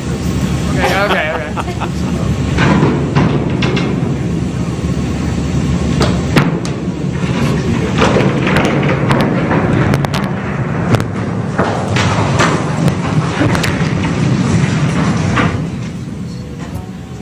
That's enough. I don't think anybody on the council wants to see it fall down that many times. But again, before we move on to the next presentation, I would like to thank Pastor Chris Kramer and Don Leith for partnering up together, fixing their facilities and working with the city. After going through some pretty rough moments early on, we all got together and got it done. And I think Don Leith is the guy who gets the big credit. He stepped forward and early on, even before we got the water tower done, he did some improvements down there. He redid some swale areas, and he demolished what was a broken down guard shack, which was not only unsightly but unsafe. You saw how that fell. If that ever fell on anybody unsuspectingly, if they were parked there not thinking it was okay, as the fire marshal said, it wasn't only unsightly, it was unsafe. There was never any possibility, not only legally, but any possibility that any private entity would come in and pay the church or anybody to put an antenna up there. Because the first thing they do is come here and say, and we're going to tell them it's an unsightly. But I don't think they understood that, and once they got the facts, the pastor was able to get the facts, and not just an opinion, he got the facts. And we were able to get it down. So after all those years, it's gone. And you go down there and it's really nicely done. So, and it actually makes that piece of property probably more valuable for a nice commercial piece should they decide to break it up and sell it. It's right on the Maple, so that's a suggestion. That's all I've got. Nobody wants to see the water tower fall down again, so don't play that anymore. That was kind of cool.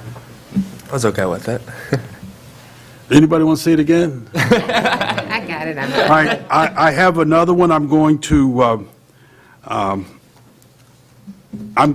ask my market manager and reserve police officer, Kaylee Hall. Ms. Hall, are you ready? Yes, sir. She's got a presentation for you, and she has, that's a request, if not a demand, of Councilmember Woods to take a look at what our opportunities were to assist the businesses on the trail that back up to the trail, but not only assist the businesses, but get them into compliance from a code point of view. So she was assigned that responsibility because she's close to the trail, so she's essentially working both jobs at this point. And so are you ready, Ms. Hall? Yes, sir. Go ahead. Good evening, Mayor and Council.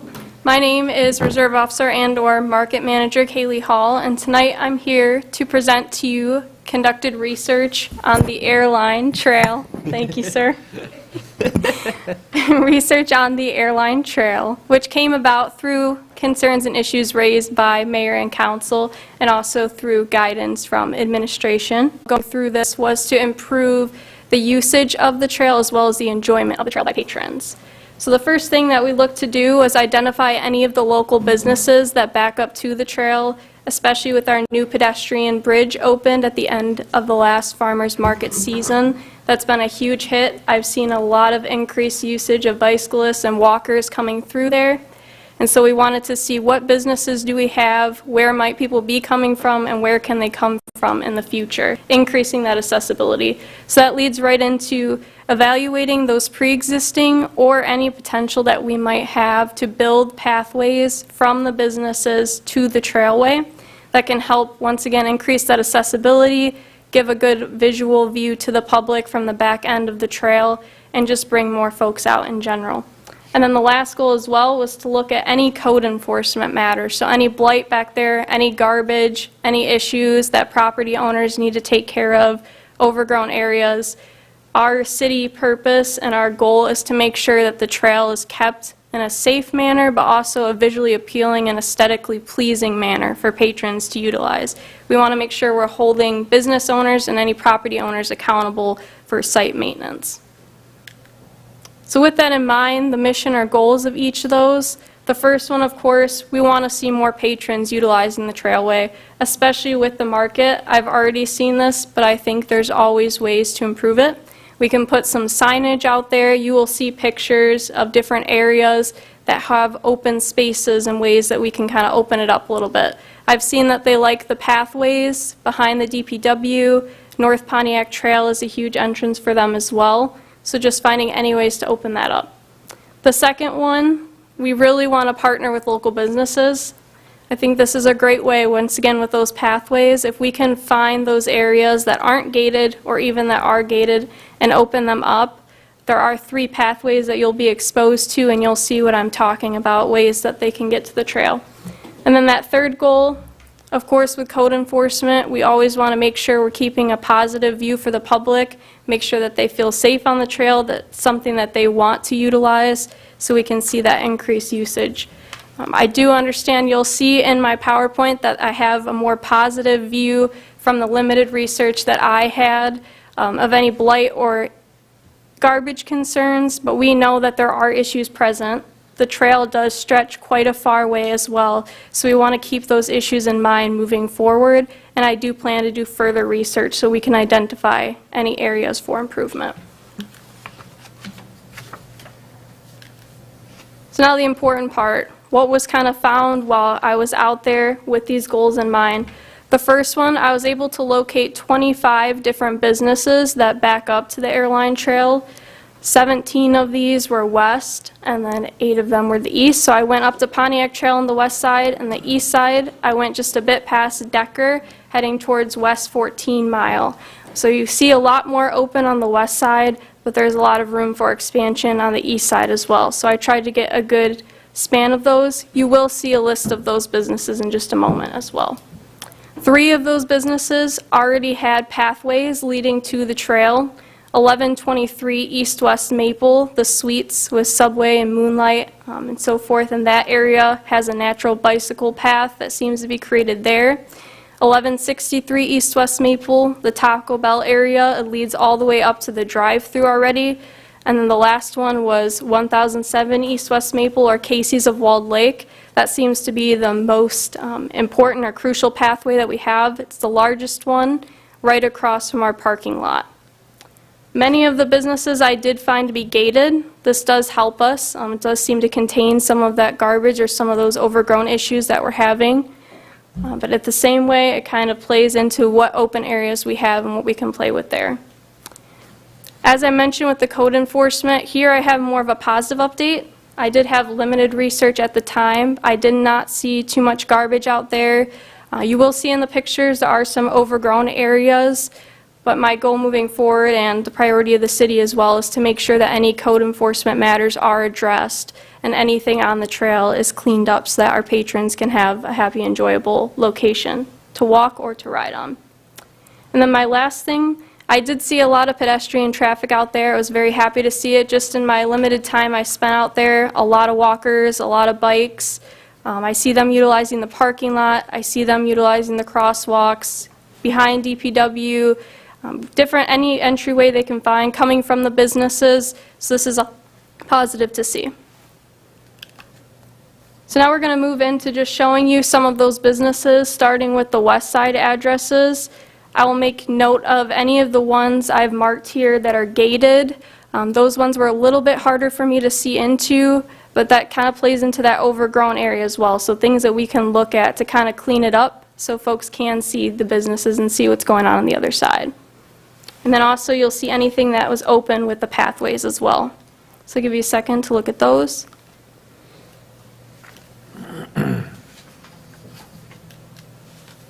These are more of our west side addresses. So as I mentioned, the west side definitely has a lot more businesses than the east side did. So this is kind of our biggest area. That North Pontiac Trail area is where I saw the most traffic at. So this is where we want to put a lot of our focus as well. Signage would be very good in this area too. And then here are those east side addresses. And we do have a lot of open ones over here. I think there's a lot of room for potential that you will once again see in these pictures and areas that we can clean up and make more of a aesthetically appealing trailway there. So next I'm going to go ahead and show you those pathways that I was talking about so you have a visual of them. The first one was 1123 East West Maple, so you can see the suites here. It looks like a little bicycle path was created. I know folks are utilizing this, so that's kind of that first, but you can see it's kind of grown quite a bit on the side, and it's still kind of hard to see, and it's a little pathway, so this is something that could be expanded in the future. The second one is Taco Bell. That one goes all the way up to the drive-through.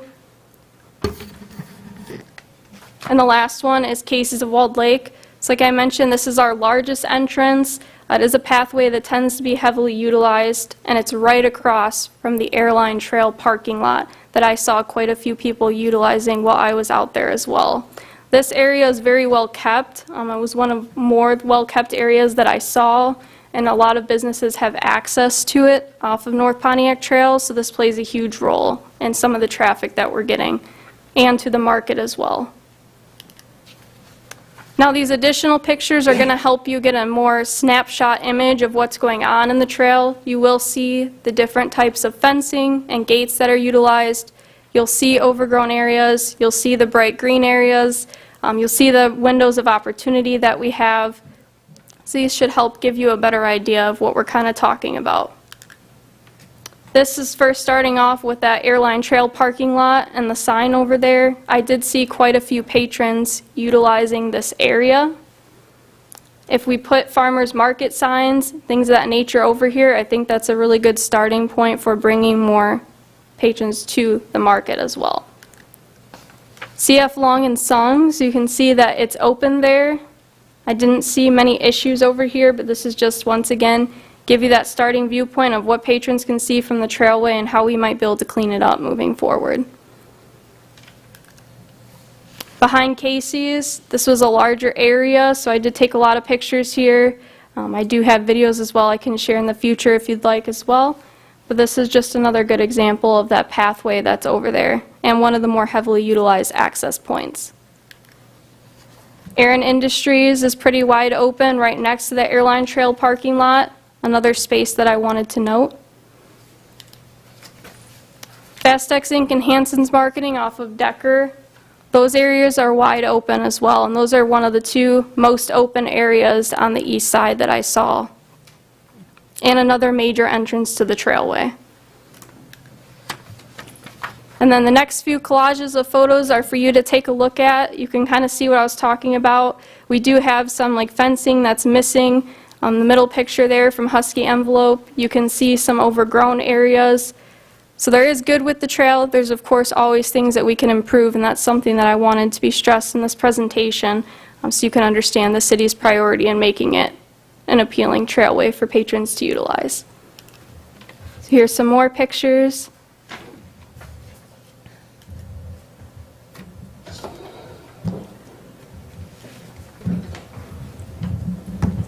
This is on the east side as well and goes all the way down to 1901, or the public storage facility. So I did capture as much of that as I could. You can see there's some entryways to fencing that lead directly to businesses, so another opportunity that could open up there in the future as well. So with that, there is a lot more research that can be done. This is to give you a general overview.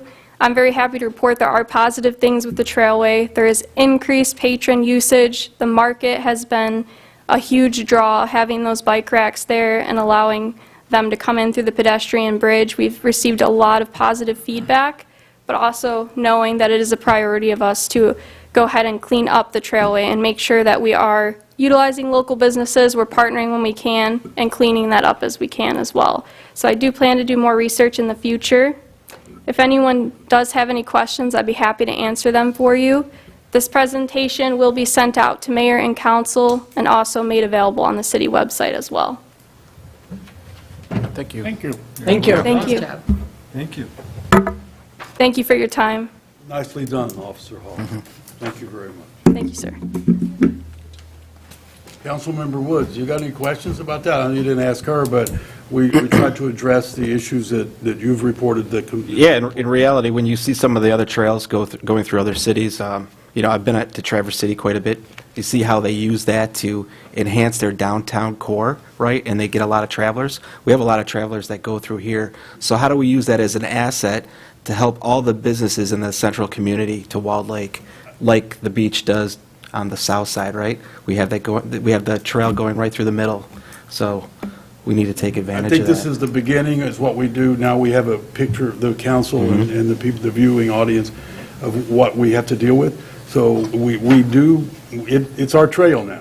So it's the Walled Lake Trail. It's attached to the Michigan Airline Trail, but it's the Walled Lake Trail. So we're going to need to clean it up, provide better pathways, and provide assistance to the businesses who will cooperate with us. We will cite the businesses who won't cooperate and are in violation. But we will work with them on the trail as we begin to get through this summer. And this is the beginning because it was brought to my attention. I appreciate it. And so this is the beginning of hopefully making the trail the best in southeast Michigan. Yeah, in DPW and Dan's team, right, they do a great job with our new tractor that we purchased, to overlap on the edges of the trail, right? So when you come into Walled Lake, it's wider, so it's much more appealing. I hear from a lot of people, it's really nice to go through the trail, but how do we extend that? Yeah. All right. We got another one here. I think that I'm going to ask the chief of police to come up and give me a report on the car show. We had some discussion and concerns about the car show. The car show was a planned event. Some car shows are not planned events. They could be considered flash mobs. Anybody know the definition of that is when it's organized on social media or texting or whatever version.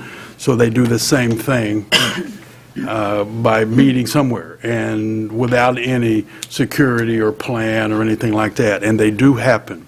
So before he gives his report, I'd like to say you have to consider that when it's a planned event, it's better than an unplanned event. It seems simple, but there's people who are, I use that country term, knuckleheads, and there's knuckleheads no less than 6 at each time. So the chief's going to give you the details on this one, and we'll probably hear from people who weren't too pleased with some of those knuckleheads. Chief, go ahead. Thank you, sir. So this is the second year of the modded Detroit car shows in conjunction with several businesses at the Maple Pontiac Trail area, Casey's Walled Lake being one of them. We've had contact with the modded Detroit group. They are a big online group. That's how they meet, that's how they send out their information. It is also not the jean jackets and 50s music of the past. It's a very different crowd. It is the younger crowd. They're bringing different cars and doing different things, so it's a little bit different than what we're used to. So, second year, the first year, we realized that staffing had to be adjusted to the event, and we've made that change, met with several of the business owners, and now this is pretty much a all-hands-on-deck type of event. So we did that this past Wednesday. First one and the last one are the worst. I hate to say it like that, but they are the busiest of the four. There's one each month. For this car show, we were prepared, and our officers prepared. This was a zero-tolerance event for us. Modded Detroit put out on their social media that there would be zero tolerance from both them and from the Walled Lake Police Department. And it's been very clear that things like doing burnouts, revving your engine, unsafe driving will be cited, and we don't want you back. So our officers took that approach, and we issued 14 different citations, including taking a firearm illegally possessed out of a vehicle. Again, not related to the modded Detroit group and what they endorse, but those are all moving violations along mostly Pontiac Trail and Maple. So again, we're looking for ways to improve that. We want to make sure that any of these crowds that congregate, because nowadays the generation that supports this group, everything has to be posted to social media. They ought to take a picture of it, a selfie, and take a video so that it gets posted. We want to make sure that they're far enough away from the road that they're not doing this in an unsafe manner. So we want to make sure to push any crowds back this time for future events. So, but with that being said, there are idiots in every group. I'm a car guy myself, and it doesn't matter. There's always going to be a handful, but that group does not want them there, but they still show up. Did you call them idiots, or? They're idiots. I'm not going to be nice about it. Let me point out one idiot in this event. The chief of police enjoyed his roots. He became a traffic cop. And after the 13th ticket was written, I guess, they did a traffic stop, and a young man informed the chief of police, I guess you had a partner with you, did you, that I have a gun in the car. I have a CPL. And the police, he's an idiot. Well, let me see your CPL. He's, well, I don't have it with me. Well, let me see your driver's license. Well, I don't have it. So he had none of that, but he had a gun in the car. Well, the chief... And he told the police chief that he had a gun in the car? He did. But that's, if you got a CPL, you're supposed to tell, that's the first thing you tell a police officer. That's the law. You tell them, I got a CPL, I have a gun in the car. But you're also supposed to carry ID and driver's license and all that. That's what makes him an idiot. I just called him a knucklehead, but this guy's an idiot. So the chief and his partner confiscated the gun. I think they let him go because they checked out he really did have a CPL. He just didn't carry ID. I don't even want to talk about the points he had on his driver's license. The chief will add to this probably. But he had already had a problem with all of that. That's probably why he wasn't carrying the ID. And the chief wrote him a ticket, and I just happened to be in the chief's office getting the updates on some things when the young man came to the police department to get his gun back. And the chief wrote him another ticket, whatever that was for, because he's an idiot. Fill in the rest of the blanks. I'm sorry, I had to tell that story. I thought. That's all right. So that was a careless driving ticket. This particular individual pulled out, drove like an idiot, I'll say it once again, and he's going to have to explain it to the judge. And again, that was one of 13 tickets. This was the 14th ticket for the CPL violations. How many points did that young man have on his driver's? He has 7. His passenger, his girlfriend, had 17. It's the highest I've ever seen. She does not have a driver's license. Well, he called, what was it, what, it was a friend of his partner was going to drive, and she had so many points you couldn't let her drive the car. So those were the idiots that came to this. But not all of them are, that's the point. And some young people are trying to enjoy what they do, and they do it right, and they comply. This 13 tickets doesn't begin to deal with there were some good folks there. They were complying, and they were just wanted to show their car. But there's some people that have issues, and they got to do what they do. One of the council members here, look among yourself, texted me in the middle of that and said, I can hear the cars burning out from my house. That was a long way away from the car show, and you could hear them. I suspect... Engines revving, Yeah. burnout, tires burning, engines. We only hope that whoever was doing that is one of the 13 and 14 tickets that he issued. So that's all I got. I don't know that that's going to help the citizens of Wall Lake understand your dilemma as a police chief trying to get compliance.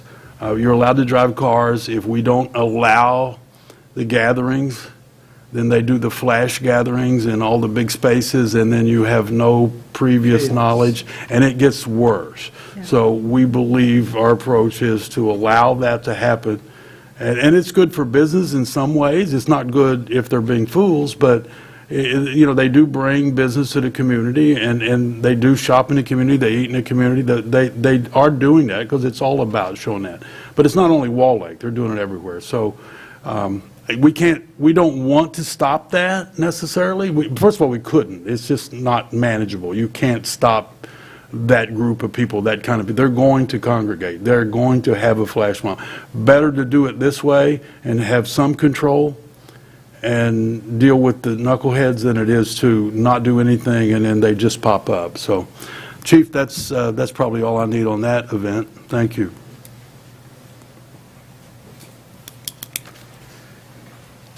We've touched on everything except the Memorial Day Parade, and at this point I would like to commend Miranda Gross, who's she's clerking tonight. She's our deputy clerk, but she's our human resource director, and her other title is recreation coordinator. And she was in charge of the Memorial Day Parade and getting it organized, which is no easy task when you're dealing with knuckleheads at the parade. Now, you can't imagine that happening, but yes, we had one of those. Before I get into that knucklehead, I will talk about how good she did. She did great. She put up with a lot of stuff, tolerated a lot of people, and got it organized right, and it went off really, really, really well.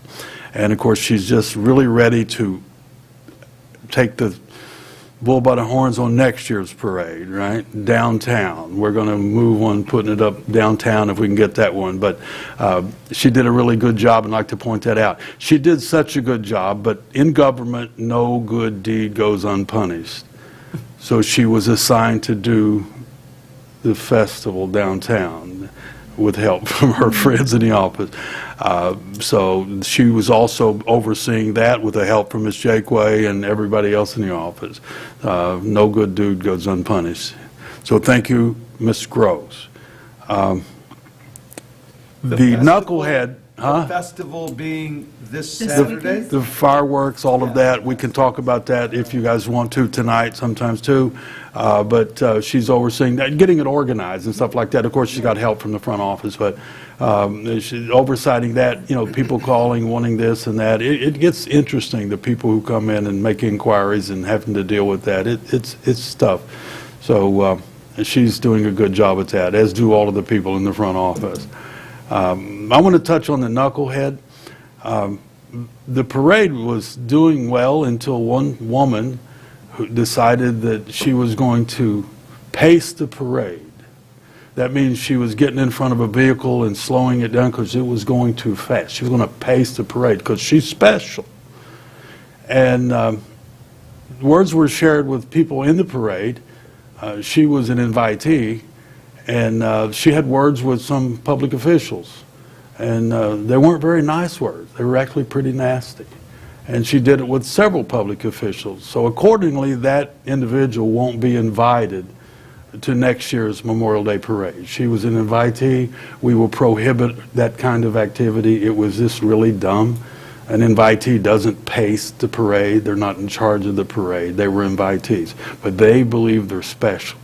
So without mentioning that name, if you know who it is, that's fine. But she insulted the mayor, she insulted the police chief, she insulted the city, she insulted the city council. She mentioned that. So she will be prohibited from participating in next year's parade. Take that note, Ms. Gross. Make sure that's in the record. And with that, I believe all of my reports are completed. Anybody got any questions about the parade or any of the stuff that went on? I think that we can answer those questions if you got any. No? Mayor, I'm done. Okay. Thank you. The next is correspondence. Do we have any correspondence tonight? No, Madam Mayor. Oh, okay. Attorney's report. Do you have anything else to add tonight? Just very briefly, the building official is requesting an amendment to the city's residential generator ordinance that deals with the process of placing a generator on the side of the house and in the side yards. We've tweaked it a bit in the past. The way it works now is it's really up to the building official to sort of make the call on whether or not there is or isn't an unnecessary hardship. He's claiming that there's no standards for him to apply to make that call.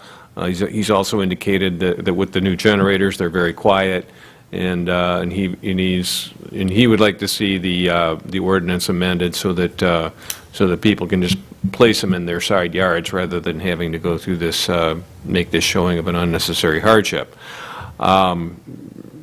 So my suggestion to the council would be to simply refer it to the Planning Commission for a review and study, and then the Planning Commission could send back some proposed text amendments, and then council could consider, an actual, have something in front of them that they could look at and decide. What do they have to be now, in the backyard?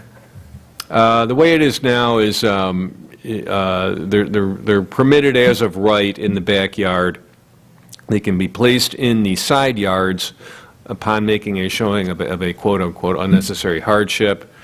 They used to go to the ZBA, and the ZBA used to make that call, and then the ZBA said, let's change the ordinance, so, it was amended so that the building official, it was a decision that was made administratively rather than by the ZBA. But he's indicated that he feels that he can't properly and appropriately administer the ordinance the way it's currently written. I mean, what he would like to see is just to allow generators in side yards in certain circumstances, like they're allowed in backyards. I think the Planning Commission would have to take a look at it and make come back with some sort of a text amendment, because you need a certain amount of side yard in order to place a generator, and there's screening, and then there's other issues that have to be looked at as well. So my suggestion would be to simply refer it to the Planning Commission for a review and a study, and then they could come back with a recommendation on some actual text amendments for the council. Currently, they can only go in the backyard, but air conditioners now can go in the side yard, right? Yes, yeah. Well, this has to do with mechanical units, so it would include, yes, it would include both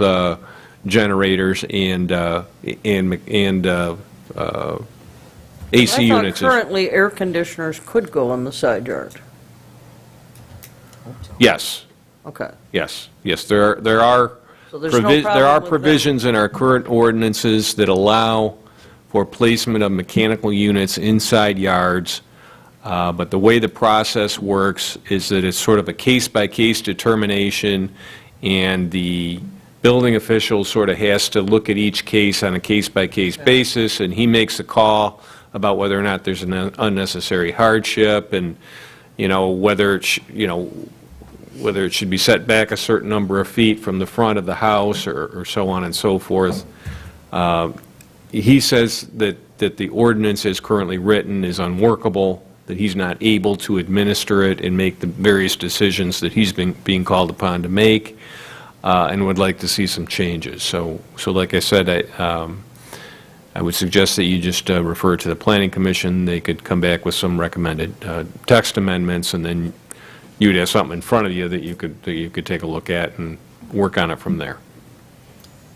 Okay. I do have a question, City Attorney. Is there a difference within the ordinance for properties that want a generator that are on the lakefront houses versus ones that are not?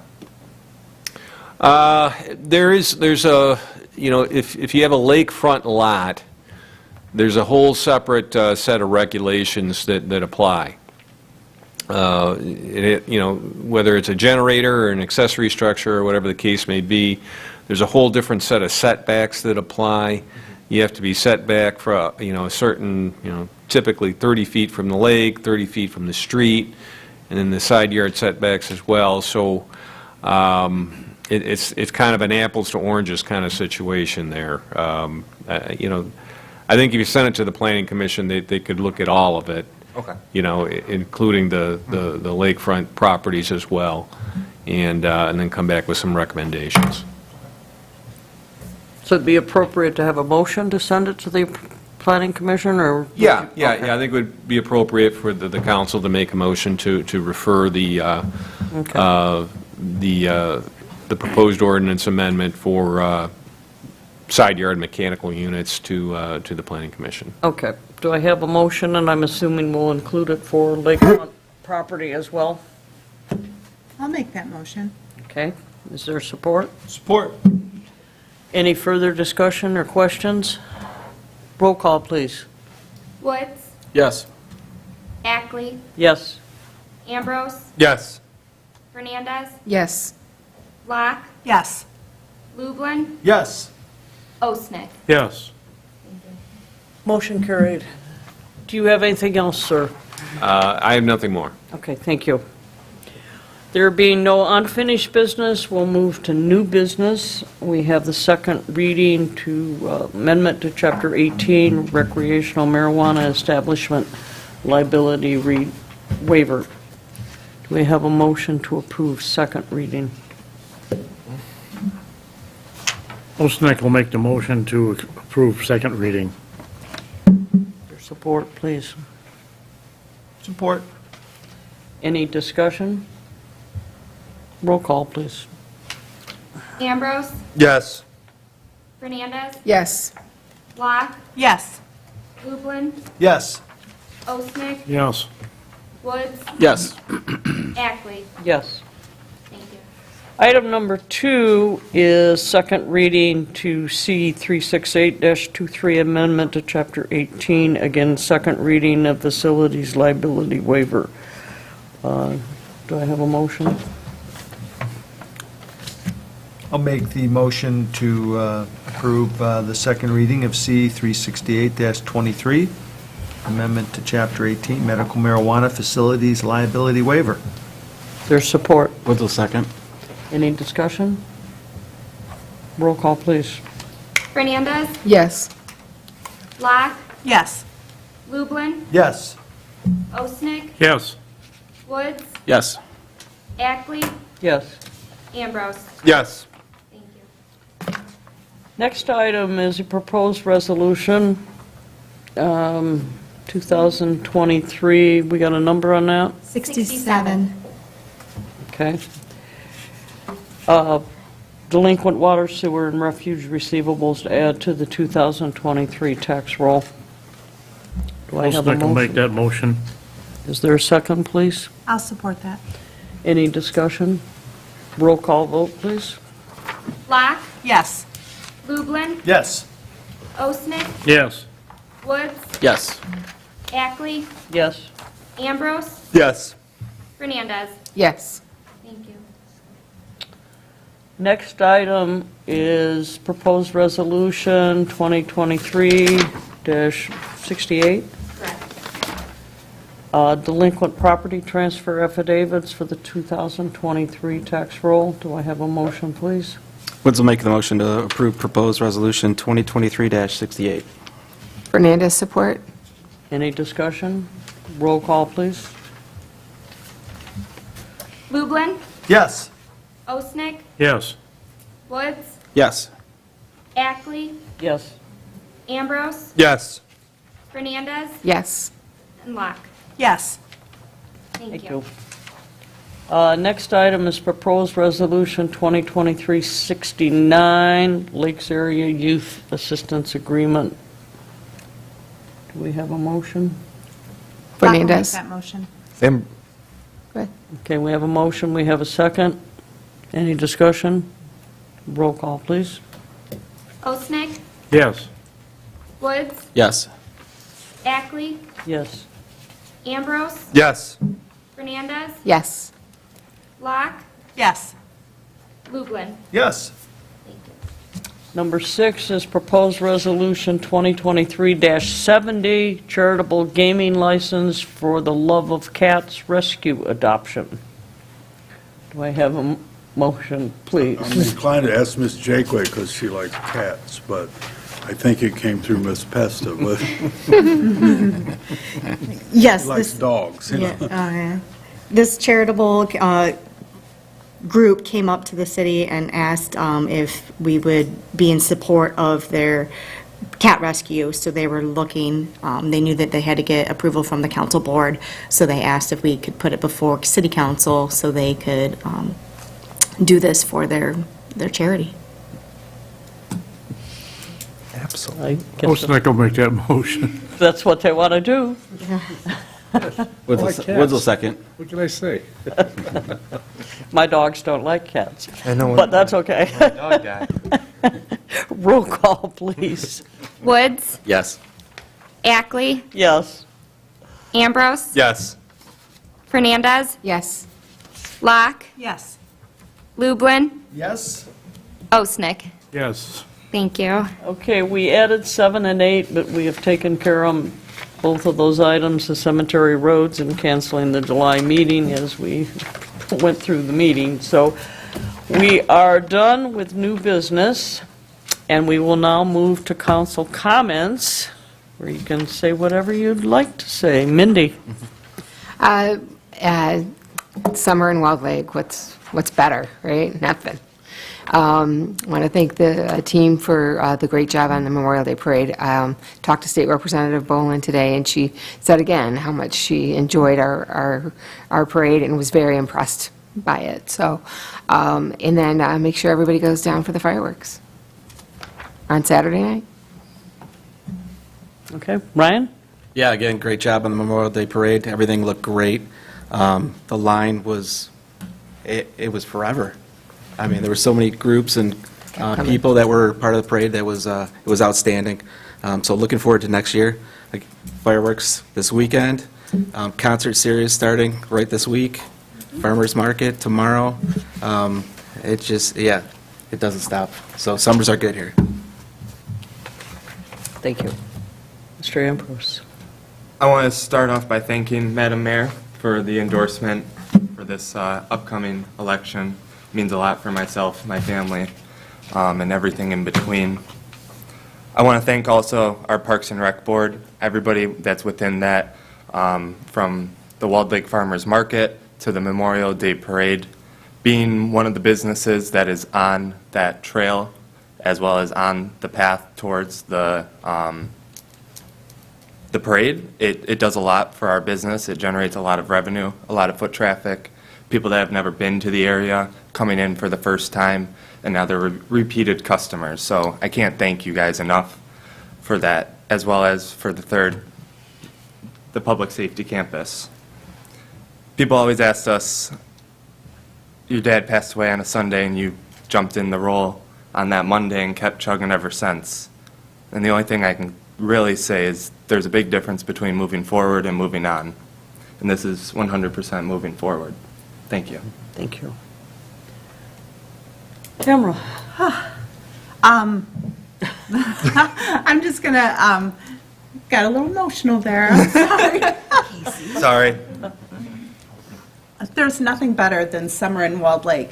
However, I want to revisit the parade.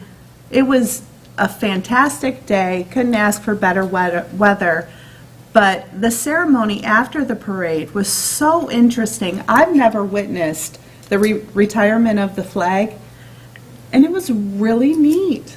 thanks for including it. I mean, along with the veterans ceremony. but Almost emotional. It was very, I guess I'm just too emotional right now. But it really got you in the feels, you know? It was very nice, so I thank you, and thanks to the city staff. You guys did an excellent job. The lineup was great, and it seemed like they just kept going. But that's nice. The city looked great, so DPW's doing a great job. I love this town. But that's all. John? What can I add? I can add nothing to it. You guys have said it all. It's just a great community, and it has been for the past 58 years, 59 years that I've been here. And it's getting better and better and better and better, and we've got a good team. We've got a beautiful council that just works together. We've got a city manager that just takes what we would like to have done and finds a way to make it happen. And it's been that way for the past 13 or 14 years that I've been on, 13 years that I've been on council.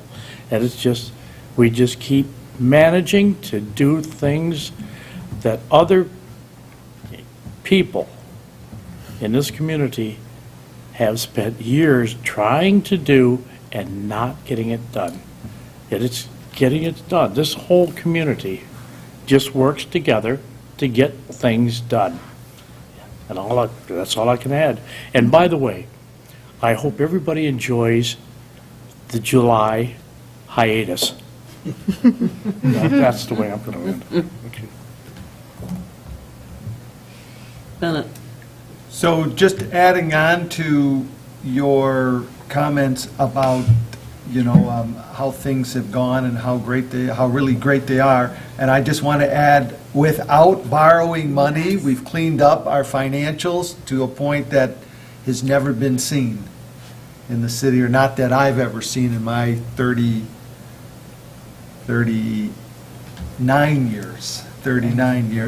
So, and then I also want to commend our DPW, how great that the Casey J. Ambrose Public Safety Campus looks tremendous. I walked out of the library on Friday and just, Maureen Langen, the library board vice president, and we just looked, and just everything looks so amazing. And really, and our parks are looking wonderful, and, there's a lot of effort that goes into that.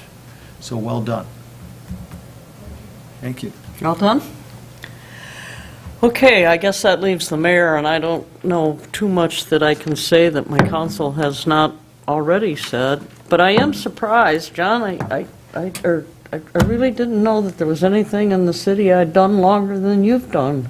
I forgot you didn't come here as a newborn, so I got a few years on you of participating in the city, so that's one thing that From 1964, when Decker Road between Maple and 14 was still a dirt road, yeah. Well, that went until the 70s. We have come a long way. Yes. Yes. Yes, And we have. We've still got more to do, because it's maintenance is maintenance is maintenance. Yeah.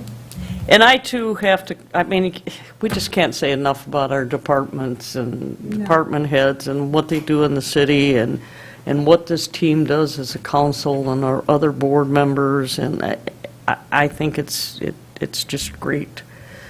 But I will say, even though, as Dennis referred to some knucklehead as being banned from the parade, I did make a promise to that person when they were swearing at me and yelling at me that next year I'm going to practice between now and then to try and not hit any poor child in the head with a piece of candy. Because I really got lambasted for that one. But as you're going down the road and they're ducking and you're trying to get candy to them, every once in a while you might bump one with a piece of candy, but I apologize. But I want to do my best to improve my aim before next year. So, with that, that's all I have. And if no one else has anything, we'll take a motion for adjournment. No, Mayor. Oh, but no, can't adjourn. Executive session. We'll move into executive session after a short break. There you go. Thank you. That'll work. I tried to get home. They didn't forget.